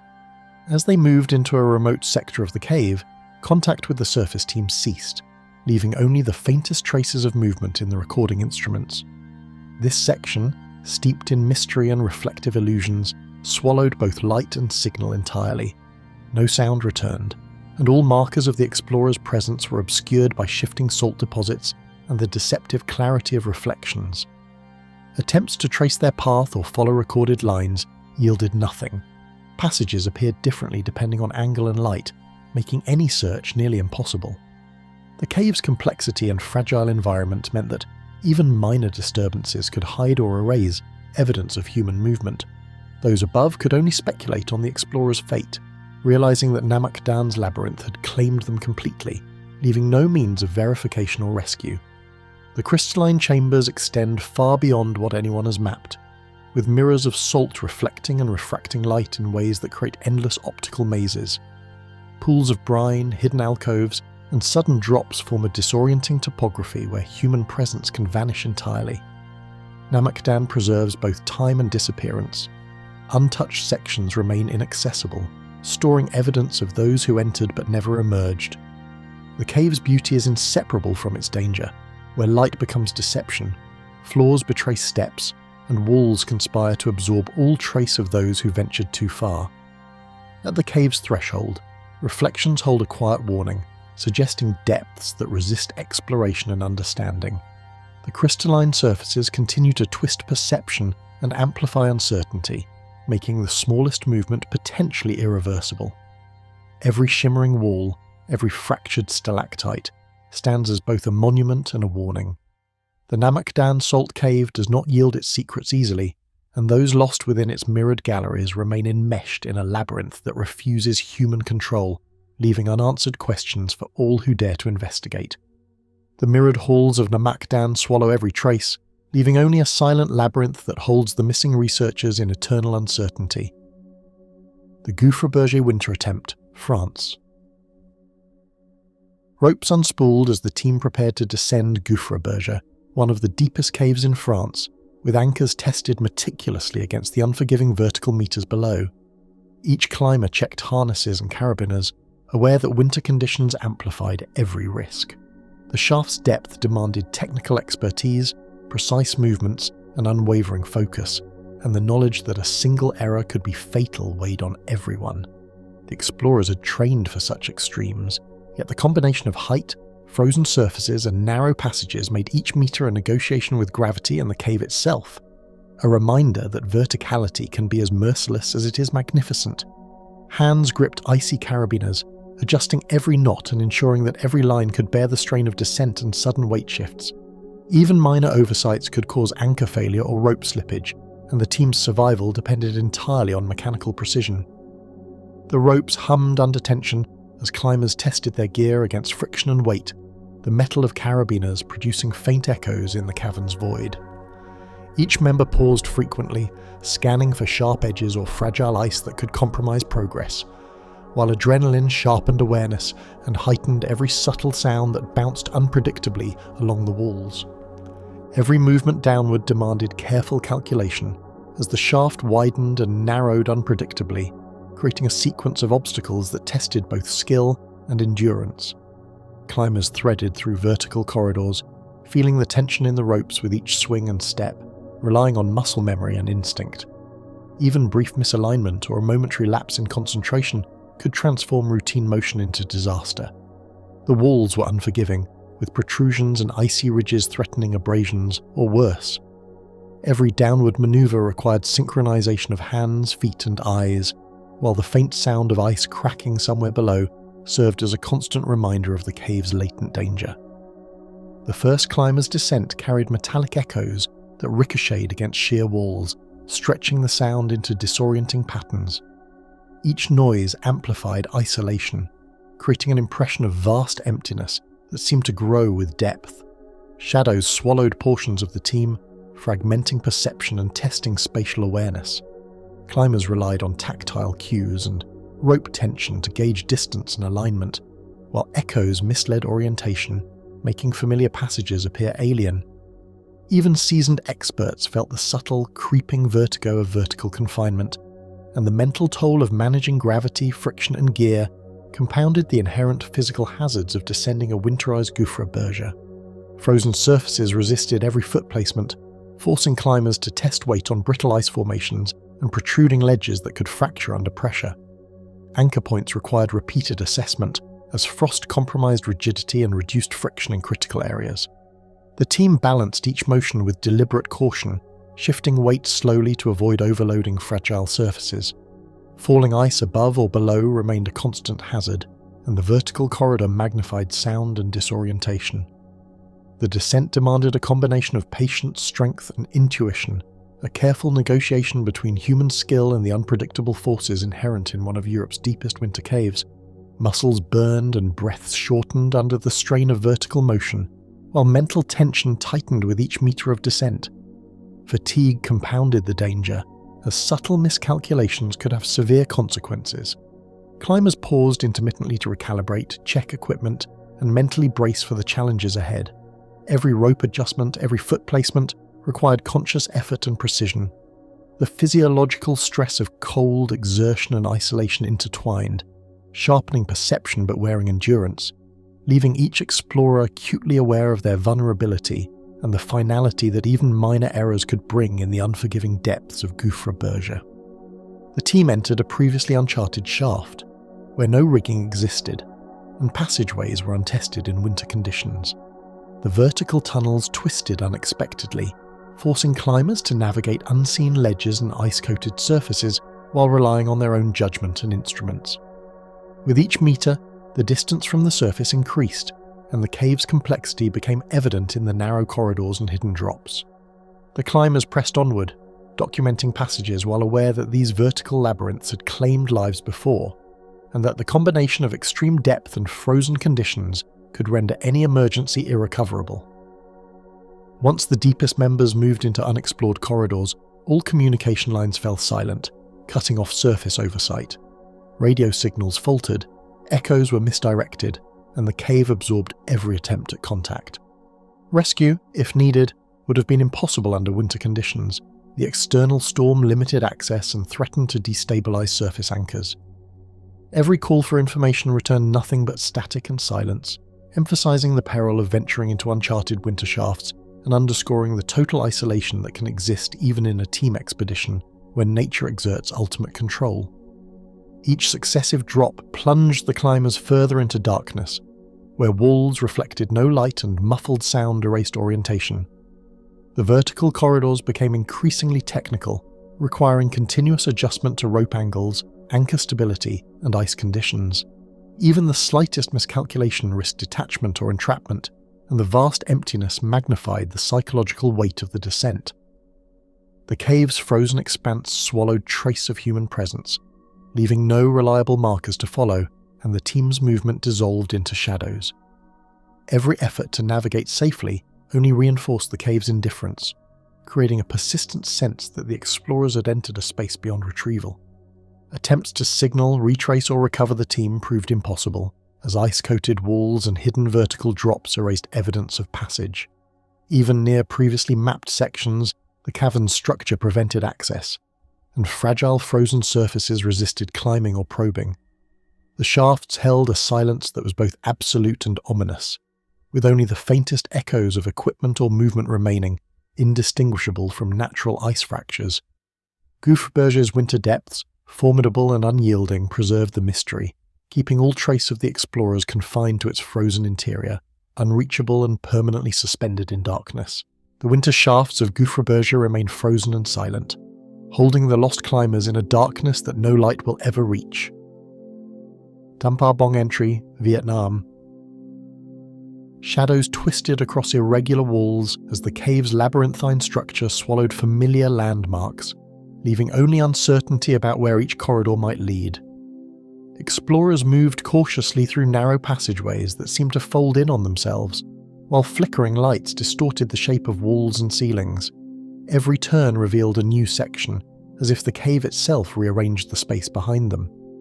The dense jungle above offered no guidance, and the humid air amplified every echo, turning footsteps into ghostly sounds that seemed to originate from multiple directions at once. Even the most experienced cavers felt the disorienting pull of Tham Pha Bong. A distant hollow echo suggested movement beyond sight, yet no figure ever emerged, heightening unease. The tunnels carried sound unpredictably, bending and reflecting it along unseen corners. Explorers found themselves second-guessing every step, unsure whether noises came from above, below, or deep within the labyrinth. Conversations were reduced to whispers, each word swallowed by the cave's immense vertical and horizontal reaches. The psychological strain of constant uncertainty grew with every corridor, and a creeping sense of isolation began to overshadow the team's confidence. Each echoed noise seemed to emphasize the cave's capacity to conceal, confuse, and trap anyone venturing too far. Mineral veins gleamed faintly under flickering lights, creating illusions of openings that shifted with each glance. Crystalline formations reflected beams in ways that suggested passages where none existed. Explorers paused repeatedly, testing walls for continuity and solidity, unsure whether a supposed route led to the unknown or simply back upon itself. Every reflection threatened to mislead, and shadows danced like phantom corridors that teased the mind. The intricate structure of stalactites and stalagmites both fascinated and intimidated, their irregular shapes forming barriers, false pathways, and vertical pits that swallowed light. The cave's deceptive interior demanded constant vigilance, making every footstep an exercise in perception and caution. Sediment crunched underfoot in unpredictable ways, masking depth and obscuring whether passages continued or ended abruptly. Loose earth and small stones shifted with each step, sometimes sliding into hidden depressions that might have swallowed tools or left unseen injuries. The explorers' attempts to mark progress were thwarted as sediment drifted or fell, erasing traces of movement. Tiny collapses echoed ominously, suggesting instability deeper within. Every sound, from shifting rocks to distant drips, demanded attention, yet none provided reassurance. The cave's interior seemed to resist mapping, as if its very structure conspired to confuse and conceal, leaving explorers to navigate by intuition and memory alone. Sudden drops appeared in narrow corridors, forcing slow, deliberate navigation to avoid missteps into unseen chasms. Each vertical change altered the rhythm of movement, requiring constant recalibration of weight distribution and handholds. Explorers relied on careful tactile assessment, probing ledges with their hands before committing their full weight. Small misjudgments risked injury or worse, as falls could vanish into darkness immediately below. The cave's natural design offered no warnings, only abrupt shifts that demanded respect and precise calculation. Progress felt tenuous, each step a negotiation with gravity and geology, while the maze-like structure of the cave kept pathways concealed and disorienting. Whispers of wind from distant shafts carried through the tunnels, distorting perception of distance and direction. Air currents threaded through side passages, creating deceptive drafts that suggested open spaces or alternative routes. Sounds, amplified and refracted, made it impossible to determine orientation accurately. Explorers adjusted movements and listened intently, yet every signal proved unreliable as the cave absorbed or redirected sound. The uncertainty intensified fatigue and anxiety, magnifying the mental challenge of navigating passages where even the sense of direction was compromised. Each gust seemed both natural and menacing, as if the cave itself guided attention toward perilous choices. Patterns in the cave walls repeated eerily, folding passages back onto themselves and erasing memory of prior steps. Repetition undermined confidence, making exploration feel endless and loops indistinguishable from progression. Markings left on walls or floors were easily obscured by humidity or shifted sediment, erasing evidence of travel. Even technological aids struggled, with flashlights reflecting unpredictably and survey tools providing inconsistent readings. The cave's design seemed to actively obscure its layout, challenging logic and leaving explorers dependent on intuition. With every turn, the interior's maze-like quality became more pronounced, leaving the team increasingly vulnerable to disorientation and the perils that accompanied being truly lost. Ancient stalactites and stalagmites formed natural barriers that hid side passages, making retracing steps nearly impossible. Narrow squeezes forced movement in a single file, and towering formations blocked the visual cues of surrounding chambers. Even shallow pits were concealed by protrusions or irregular rock, creating hazards that could trap or injure. Every passage demanded slow, deliberate movement, leaving explorers mentally and physically taxed. The cave's complexity ensured that no single route could be predicted, and even small errors compounded quickly in such confined spaces. Each formation both invited and deterred exploration, creating a delicate balance between curiosity and caution. Even faint traces of previous explorers vanished under shifting sediment, leaving no reliable markers to follow. Footprints, chalk marks, or minor disturbances were quickly obscured, as if the cave actively erased evidence of passage. Survey lines became unreliable, and ropes that had been set as guides offered little certainty in folding corridors. Explorers could only infer previous movement by subtle changes in wall texture or faint echoes, but these cues often proved misleading.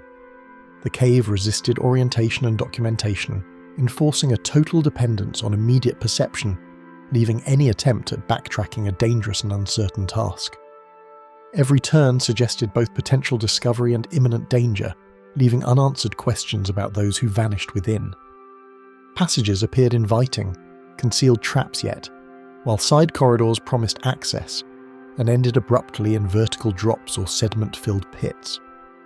The labyrinthine structure prevented a clear sense of progress, as loops and repeats disguised the true path. Explorers faced continuous judgment calls, balancing the drive to explore with survival instincts, all under the constant threat of miscalculation. The cave preserved its secrets rigorously, offering only glimpses of possibility and leaving every corridor steeped in uncertainty and quiet menace. Tham Pha Bong holds its vanished explorers in shifting shadows that no guide or map can ever fully reveal. Sistema Ox Bel Ha Solo Exploration Route. Mexico.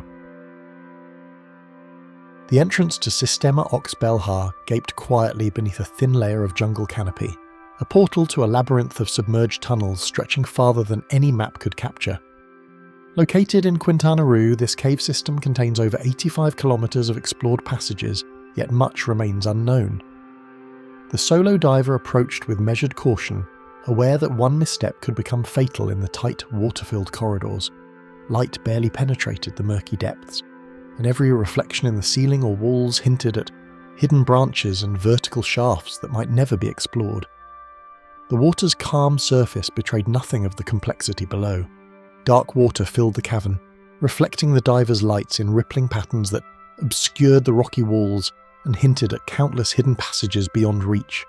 Stalactites and limestone formations twisted overhead, their shapes distorted by moving water, creating illusions of open space where there was none. The sediment at the bottom was soft and fine. Even minor fin movements could cloud visibility and disorient a diver. Sounds carried strangely underwater, amplifying every creak and bubble, transforming minor disturbances into unnerving echoes. Each new turn revealed unknown depths, making the diver question which corridors led further into the system and which might dead end. As the dive neared, the solo explorer verified all gear, moving deliberately through corridors where a single misstep could mean disaster. Air supply, line reels and gauges were meticulously checked, yet the awareness of isolation pressed constantly. Unlike group dives where communication might avert disaster, every decision rested on one pair of hands and one mind.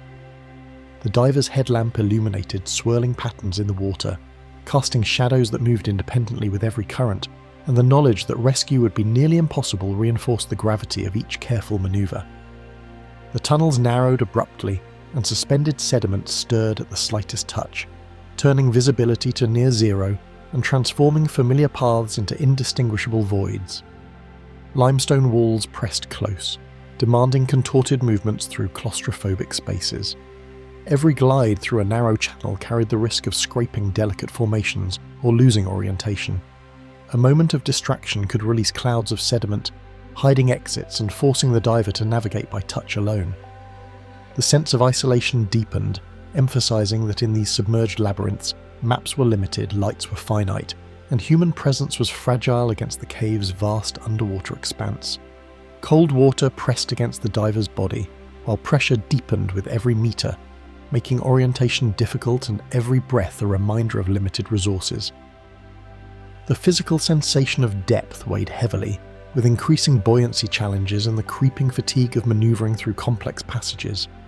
Even routine turns became calculation exercises, balancing air supply, line length, and the possibility of sudden obstacles.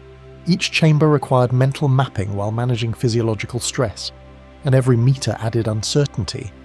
Unseen offshoots could extend into deadly dead ends or trap a diver in darkness too deep to escape. Currents shifted unexpectedly around sharp bends, and fragile rock formations bristled overhead, threatening to collapse with the slightest disturbance or equipment scrape. The diver felt the subtle pull of hidden flows, carrying fine sediment and creating phantom shapes in the beam of the headlamp. Every cautious movement was countered by the unpredictability of water and rock, a silent reminder that the environment was indifferent to human skill. Even minor adjustments could stir debris, obscure reference points, or compromise air usage. The cave's labyrinthine design magnified the challenge, with unseen branches splitting from main tunnels and vertical shafts lurking just out of sight. At the junction of a previously uncharted branch, the explorer slipped past the known markers, entering an area where no light had reached for centuries. The passage narrowed rapidly, forcing precise movements through tight spaces where lines could snag and sudden drop-offs lurked beneath sediment clouds. The diver's headlamp flickered against jagged walls, revealing patterns in limestone that suggested centuries of slow erosion and water flow. Despite experience and preparation, the isolation was total. No sound returned from above, and the surrounding water absorbed every signal. This branch offered no reassurance, only the weight of the unknown pressing in from all sides. After that point, no signal returned to the surface. Ropes and gauges remained untouched, and every attempt at contact met only the silent resistance of water and stone. Rescue divers could only speculate about the last moments, aware that visibility, narrow passages and depth made immediate recovery nearly impossible. The diver's path vanished into the shadows of submerged tunnels, leaving only disrupted sediment and unanswered questions for those monitoring above. The cave held its secrets tightly, indifferent to human effort, and even minor disturbances suggested vast unexplored areas where currents, air pockets, and vertical drops could conceal a permanent disappearance. The flooded labyrinth stretches endlessly, twisting through limestone layers with passages too narrow for human passage and chambers too deep to probe, preserving mysteries that resist discovery. Sistema Ox Bel Ha remains one of the most challenging underwater cave systems in the world, with intricate branching that maps have only begun to capture. Experts acknowledge that solo exploration is especially perilous, as unseen obstacles, shifting silt, or minor miscalculations can become lethal. The diver's absence underscores the cave's scale and unpredictability. A single explorer can vanish completely without a trace, leaving science and curiosity suspended over unmapped corridors. In the remote reaches of the cave, the water preserves its mysteries, carrying echoes of those who ventured too far and never came back. Each tunnel, each vertical drop, remains untouched, silently recording human attempts at exploration that ended in permanent disappearance. The submerged chambers are repositories of mystery, impervious to human intervention, where light and time cannot reach. The silence of these waters is absolute, leaving the cave as both grave and enigma, a place where ambition meets limits and curiosity faces consequences that cannot be reversed. The submerged tunnels of Ox Bel Ha swallow the explorer's trace completely, leaving only darkness and questions that will never be answered. The Malin Cave Night Descent, Croatia. Moonlight barely penetrated the cave's mouth as explorers edged into Malin Cave, the dark corridors promising both discovery and unseen danger. The coastal entrance reflected faint silver light onto jagged walls, yet deeper passages vanished entirely into shadow. Every step echoed ominously, magnified by natural acoustics that twisted familiar sounds into unrecognizable patterns. Exploration equipment rattled lightly, each sound amplified by the cavern's acoustics, while the faint scent of seawater mingled with damp stone. The team's intent to map tidal chambers clashed with the cave's unpredictable rhythms, turning careful preparation into a delicate dance with uncertainty and the unknown. The echo of waves crashing against the entrance carried through the tunnels, distorting distance and masking the sounds of movement within. Distant chambers reverberated with amplified splashes, creating the illusion of multiple explorers moving ahead. Each echo misled auditory perception, turning simple steps into guesses about terrain and proximity. Explorers strained to distinguish natural noise from warning signs of instability, yet every signal remained unreliable. The relentless rhythm of the sea imposed urgency on each decision, while darkness obscured visual cues, forcing reliance on fragmented sound and intuition. The cave's deceptive acoustics concealed both hazard and exit alike, leaving the team vulnerable to disorientation. Shadows clung to walls shaped by centuries of tidal erosion, creating illusions of open passages where none existed. Mineral and rock formations reflected limited flashlight beams, forming false corridors and vertical drops that seemed reachable yet disappeared upon approach. Each turn challenged spatial perception, forcing repeated pauses to test solidity and map continuity. The cavern's sculpted walls exaggerated depth and distance, making even familiar markers appear unfamiliar. Explorers realized that moving through Malin Cave at night demanded constant skepticism. The mind could not trust even its own senses, as the combination of tidal shaping, darkness, and distorted light conjured pathways that existed only in fleeting perception. Slopes slick with seawater forced careful steps, while narrow chambers compressed movement and magnified every sound, disorienting perception. Footing was tenuous. One slip could result in injury or push a climber into previously submerged pools. Constricted passages amplified the sound of dripping water, bouncing echoes along unseen corners and creating false impressions of nearby chambers. Each cautious advance consumed time, energy and focus as explorers calculated every handhold and foothold. The narrow interior heightened psychological strain, isolating attention on immediate survival while eroding awareness of overall progress. Malin Cave transformed routine navigation into a test of nerve and precision under relentless night pressure. Drips of water from overhead stalactites echoed unpredictably, interfering with auditory judgment and making distant corridors impossible to locate reliably. Each drop produced a deceptive rhythm, suggesting movement, water, or hidden obstacles where none existed. Explorers attempted to use these sounds to orient themselves, but the cave's acoustic complexity ensured that every auditory cue remained misleading. Pauses became critical, yet even standing still provided no certainty. The surrounding darkness and constant sound threatened to overwhelm memory and spatial reasoning. The interplay between perception and reality intensified, as Malin Cave's natural design turned every familiar sound into a potential trap for the mind. Sudden rises in water levels filled previously safe chambers, cutting off retreat and turning familiar paths into potential traps. Tides, influenced by coastal patterns, intruded rapidly into low-lying corridors, submerging floor markings and obscuring ledges. Explorers watched in tense silence as shallow pools deepened unpredictably, requiring immediate adjustments in movement and positioning. Areas that had been navigable minutes earlier transformed into semi-submerged hazards, demanding improvisation under pressure. Rising water also muffled distant sounds, making orientation even more difficult. The cave's tidal behaviour proved relentless, leaving no margin for error, and reminding explorers that the night could isolate them in permanent darkness and cold.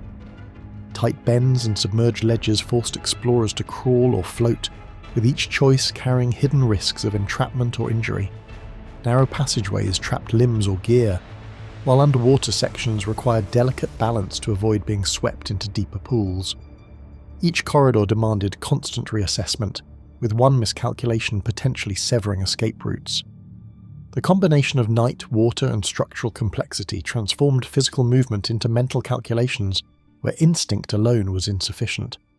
Even the simplest passage became a test of judgment, endurance, and perception, as each decision carried amplified consequences in a cave where missteps could vanish without a trace.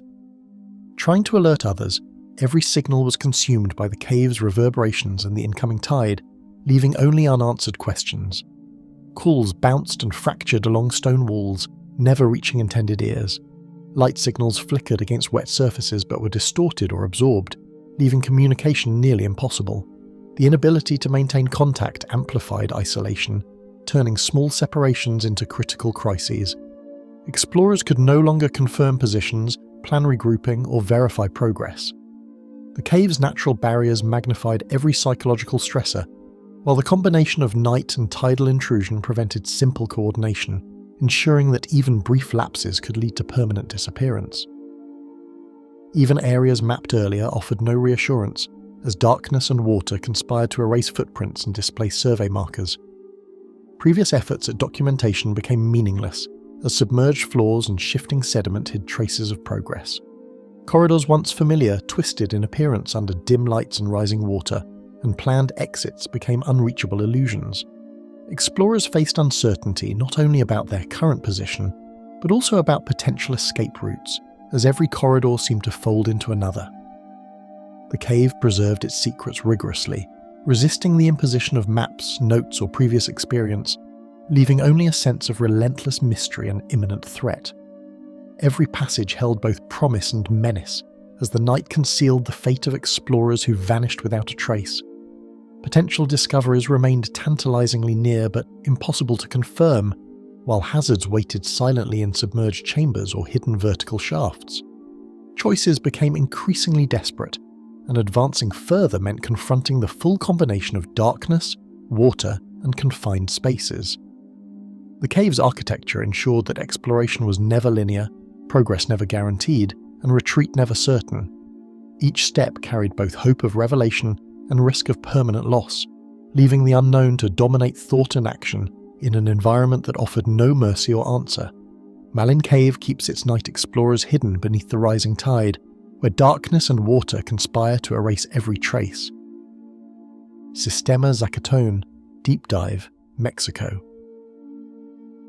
The cenote's glassy surface shimmered under the morning sun, concealing the vertiginous descent that awaited any diver who dared enter. Sistema Zocaton, the world's deepest water-filled sinkhole, reaches over 329 meters, a vertical shaft of water that swallows light almost instantly. Divers approach its edge cautiously, aware of the extreme depth and technical demands. Early equipment checks gave little comfort as the water's stillness belied the unforgiving conditions below.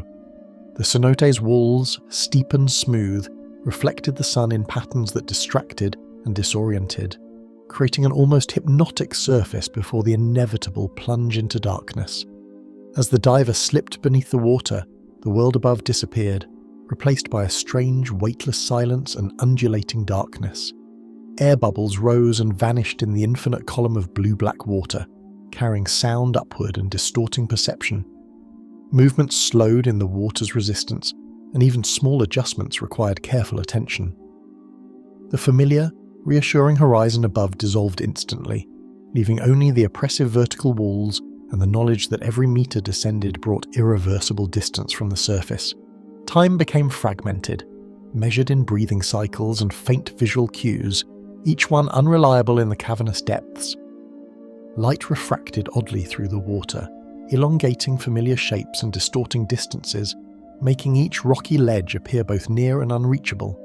Shadows shifted with every movement, creating phantom passages and hidden overhangs that might mislead a diver, unprepared for Zacaton's disorienting geometry. Small fissures in the walls reflected stray beams from diving lights, producing illusions of chambers that did not exist.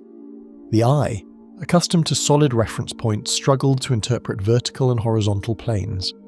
Even a cautious approach could result in a misjudged maneuver, sending a diver off course into a void where depth and distance could no longer be trusted. Pressure increased with every meter, compressing air and clothing while demanding careful control of buoyancy and breathing to avoid catastrophe.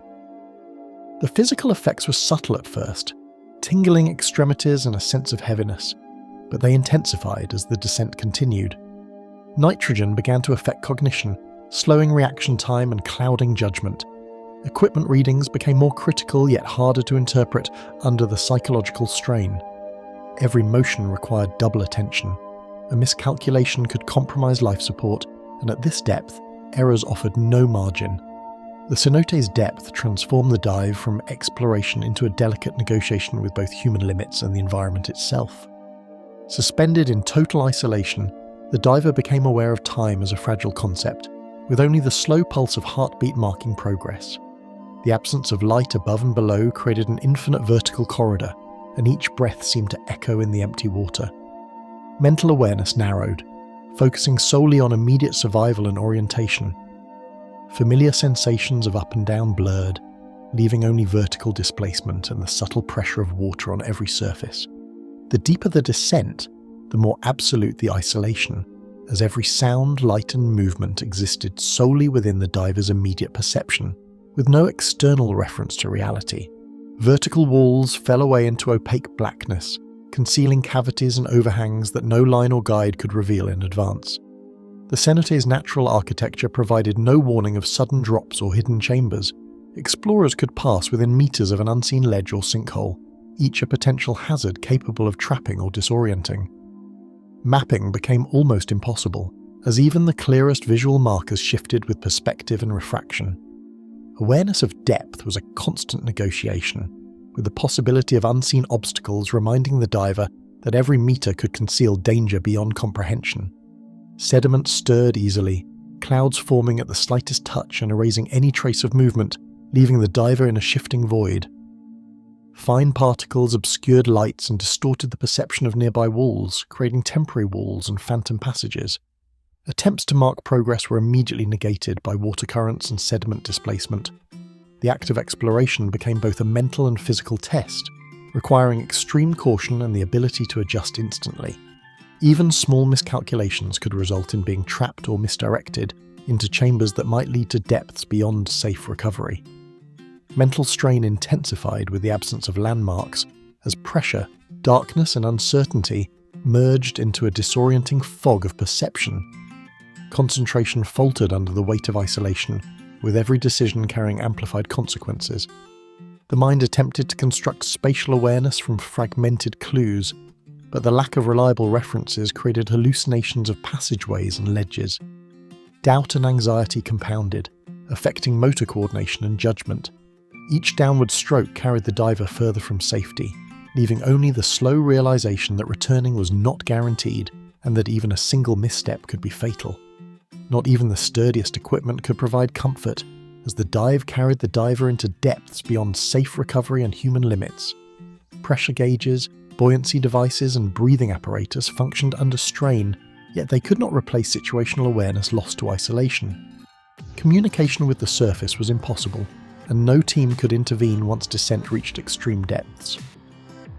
The diver continued alone into an environment hostile to both human biology and technology, where every meter below increased the risk of irreversible consequences. Each movement required precision, but even perfection could not overcome the inherent dangers of the cenote's extreme verticality. Stroke by stroke, the diver descended into a realm where the surface seemed unreachable and rescue impossible. Time, light and air all became finite resources, their limits approached in silence. The depth and darkness of Zacaton transformed the descent into a final confrontation with natural forces indifferent to human presence. There were no markers, no companions, and no signal to indicate position. Each moment became both exploration and a test of endurance, as the cenote maintained its complete dominion over light, movement, and life itself, preserving the mystery of those who never returned.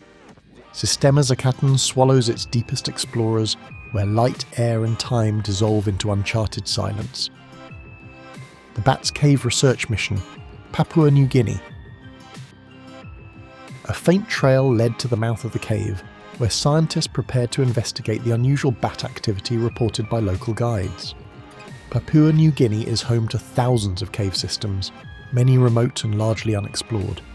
The team carried specialized equipment to document bat behavior, including ultrasonic detectors, thermal cameras, and high-intensity lamps. The entrance itself was deceptively calm, its darkness concealing the chaotic life within. Local accounts hinted at strange patterns of emergence and disappearance among the bats, intriguing researchers who sought to understand the source of these behaviors while venturing into the cavern's unknown depths. Moving into the initial chamber, the explorers noted vibrations in the air from countless echolocation clicks, bouncing across sharp rock faces. The cavern's acoustics amplified every flap of a wing, producing overlapping signals that made it difficult to track individual animals. Equipment readings fluctuated, capturing frequencies that did not correspond to known species. Shadows danced across walls, forming transient shapes that misled both vision and instinct. Even simple navigation became a challenge, as the cacophony masked footsteps and displaced sound cues. The deeper the researchers ventured, the more disoriented they became, with each step dissolving the boundary between observer and observed. Clusters of bats swarmed overhead, their movements precise yet unpredictable, casting shadows that flickered across uneven walls and slick floors. Thermal cameras revealed dense pockets of activity, where hundreds of creatures moved in seemingly synchronized patterns. The team recorded intricate aerial maneuvers, noting subtle variations that suggested behaviors not documented elsewhere. Guano accumulated along ledges and crevices, the scent strong enough to interfere with concentration. Every observation seemed to raise further questions. How did these colonies navigate the labyrinthine corridors with such coordination, and what drove their peculiar flights deep into unlit chambers where humans rarely ventured? Narrow corridors twisted unpredictably, forcing the researchers to navigate steep drops and hidden recesses while maintaining careful attention to their instruments. The walls were polished by centuries of water flow, making footholds treacherously slick. Headlamps revealed jagged stalactites and fragile calcite formations, demanding precise movement, Each passage seemed to fold back upon itself, creating optical illusions that distorted spatial perception. Even experienced cavers found themselves hesitating at junctions, uncertain which route continued toward the cave's heart. The combination of darkness, disorientation, and bat activity intensified the risk of missteps, highlighting how easily an explorer could vanish in these remote chambers. The combined hum of wing beats and high-pitched sonar calls created a disorienting symphony, overwhelming auditory perception and making distance nearly impossible to judge. The soundscape was dense and ever-changing. A single flap could echo multiple times, producing phantom movements in the mind.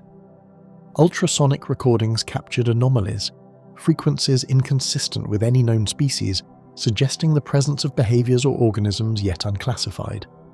The team attempted to isolate individual signals, but the overlapping acoustic environment made this virtually impossible. Each attempt to map the interior acoustically introduced new confusion, reinforcing the cave's power to erase conventional understanding and immerse the explorers in an unfamiliar, almost alien sensory world.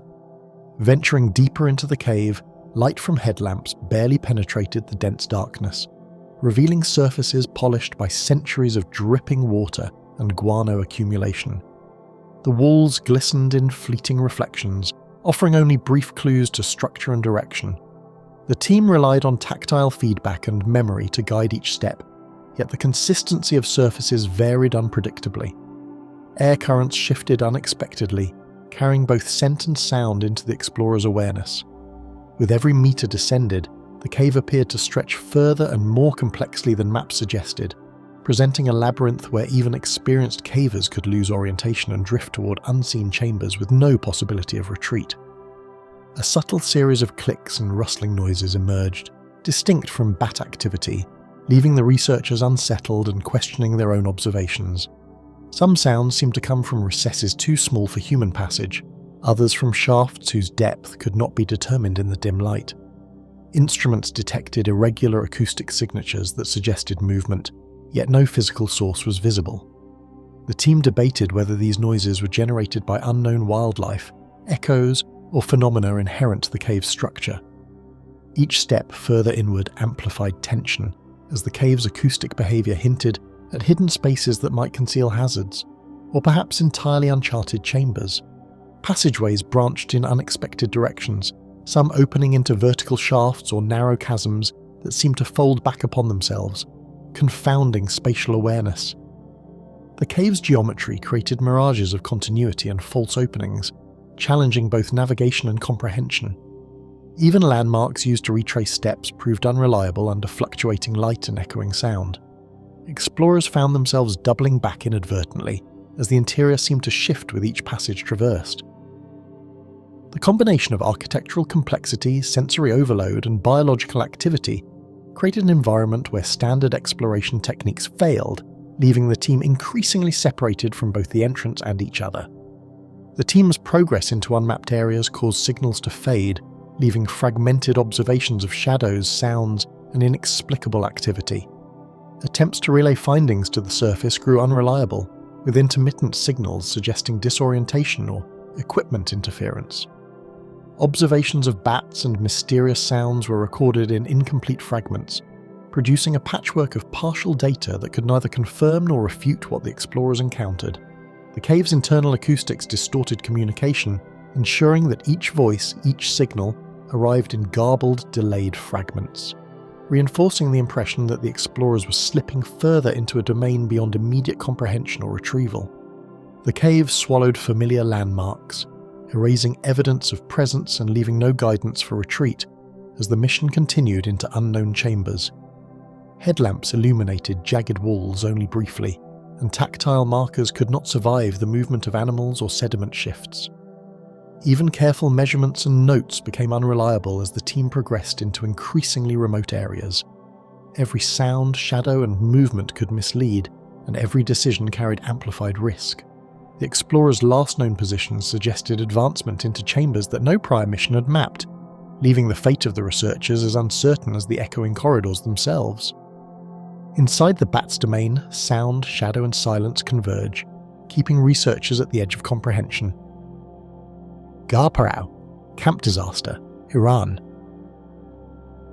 Deep within the Ghar Parau cave system, researchers began establishing a long-term base camp, aiming to study its labyrinthine tunnels and geological formations. The region's caves are among the least explored in Iran, with passages extending for kilometers into solid limestone. The team brought supplies intended for weeks underground, including environmental sensors, climbing gear, and communication equipment designed to withstand damp conditions. Initial surveys suggested unusually stable rock structures, yet the cave's complexity hinted at hidden chambers. Locals had long warned of the cave's deceptive nature, noting areas where explorers seemed to vanish without a trace, a warning the researchers respected only cautiously. Equipment was carefully organised among the rock walls, with sensors and supply caches distributed to support weeks of continuous underground observation. Generators hummed faintly, powering monitoring devices that recorded temperature, humidity, and air composition. Sleeping quarters were constructed in natural alcoves, minimising disruption to the cave's interior while providing relative safety. The team meticulously documented each installation, establishing markers along twisting corridors that could serve as guides for retracing steps. Even minor details were noted: mineral streaks, small water drips, and subtle variations in airflow that hinted at hidden chambers beyond mapped areas, each observation emphasising both the cave's potential and its silent hazards. Daily routines involved measuring air composition, mapping unexplored passages, and noting subtle changes in the cave's mineral surfaces. Each day followed a careful balance of exploration, data collection, and safety checks. Researchers took turns navigating narrow corridors to expand the base map, while others remained at the camp analysing readings. Observations revealed slight shifts in stalactites and rock formations, changes invisible to casual inspection but recorded with precision instruments. The team speculated on natural movements caused by water seepage, yet none could explain the occasional hums and low-frequency vibrations noted throughout the chambers, a subtle warning of the cave's unpredictable character. Faint, unidentifiable noises echoed through the chambers, prompting the team to record and analyse patterns that did not match known geological or biological sources. Low clicks, groans, and distant metallic resonances reverberated unexpectedly, often amplifying in passages far removed from the source. Instruments detected anomalies, yet no visible cause could be identified. Researchers attempted to triangulate the sounds, but the cave's geometry distorted every effort, producing phantom echoes that misled even the most experienced explorers. Each recording session increased tension as the team struggled to distinguish between natural resonance and potential danger, a challenge that underscored the cave's enigmatic presence. Attempts to maintain communication with the surface were inconsistent, with radio signals weakening unpredictably as the group pushed farther into the subterranean network. Messages arrived garbled or delayed, leaving the base unaware of precise locations or progress. Even within the cave, signals between members faltered as passages folded and narrowed, amplifying echoes while muting transmissions. Instructions sent from one alcove often failed to reach others in adjacent chambers. As the team penetrated deeper, reliance on prior markers became essential, yet even the most careful placement of reflective tapes and chalk marks could not guarantee retracing the winding tunnels without risk. Temperature and humidity shifted unexpectedly, leaving condensation on equipment and making the ground slick, complicating movement even in familiar areas. Moisture pooled in depressions, creating hidden hazards, while sudden drafts introduced chills that unsettled both body and mind. Equipment readings fluctuated in ways difficult to explain, with some devices reporting minor pressure changes or localized gas concentrations. These environmental fluctuations forced slower navigation and careful observation, yet they also heightened anxiety, as even routine tasks became potential threats. Each adjustment to gear or movement served as a reminder that the cave remained fully in control of its internal conditions. Isolation began to affect judgment and perception, with explorers reporting illusions of depth and movement where none existed, amplifying tension in the team. Hours of reduced light, combined with echoing sounds and repetitive passageways, fostered a creeping sense of unreality. Observers noted shifting shadows that seemed to approach or recede without cause, while footsteps and voices occasionally appeared displaced from their actual source. These psychological effects compounded physical challenges, making decision-making fraught with uncertainty. Even those most experienced in prolonged cave expeditions struggled to differentiate between environmental anomalies and misperceptions, creating subtle fractures in coordination and mutual awareness. Gradually, individual members stopped responding to check-ins, their last positions untraceable, as the cave seemed to distort every attempt at monitoring. One by one, routine roll calls went unanswered. Attempts to locate missing researchers revealed corridors that ended abruptly or led to vertical drops previously unrecorded.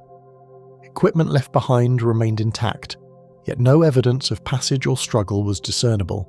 Even sophisticated mapping tools failed to detect alternate pathways that might contain the missing explorers.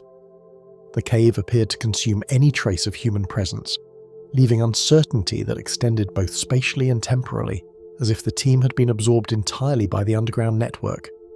External search parties were unable to confirm any location, discovering only abandoned instruments and footprints that disappeared into narrow, shadowed corridors. Rescue teams encountered passages filled with echoes of movement that could not be tied to any living being.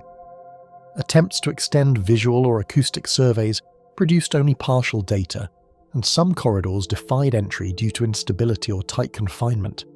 Even the most reliable mapping drones returned incomplete readings, suggesting the presence of uncharted chambers beyond reach.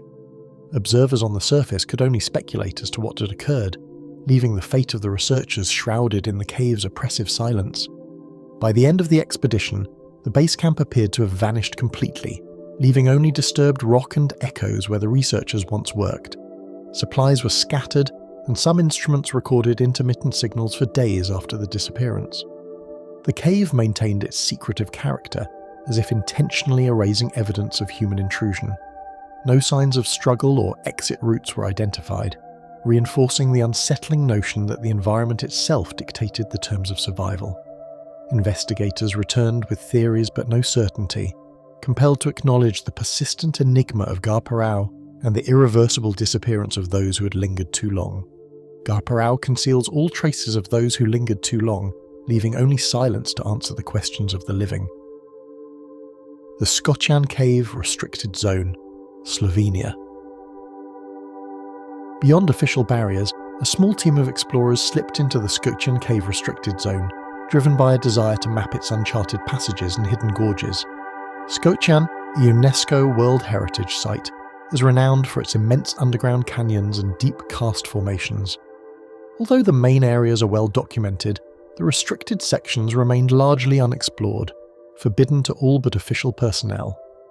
The team carried only minimal supplies, relying on headlamps, ropes and mapping tools, aware that any misstep could prove fatal in these isolated subterranean depths. The headlamps pierced the darkness, revealing sheer rock faces and narrow corridors that twisted unpredictably, defying conventional mapping efforts. Every turn seemed to fold the cave in upon itself, producing disorienting visual perspectives. The explorers moved cautiously, placing reflective markers and notches along walls to track their progress. Vertical shafts loomed unexpectedly, and narrow ledges demanded precision at every step. The unfamiliarity of the terrain heightened awareness, yet even the most vigilant movements could not erase a growing sense of vulnerability within these secretive chambers. Underground rivers coursed through the chambers, their currents audible in deep echoes that distorted both perception and sound.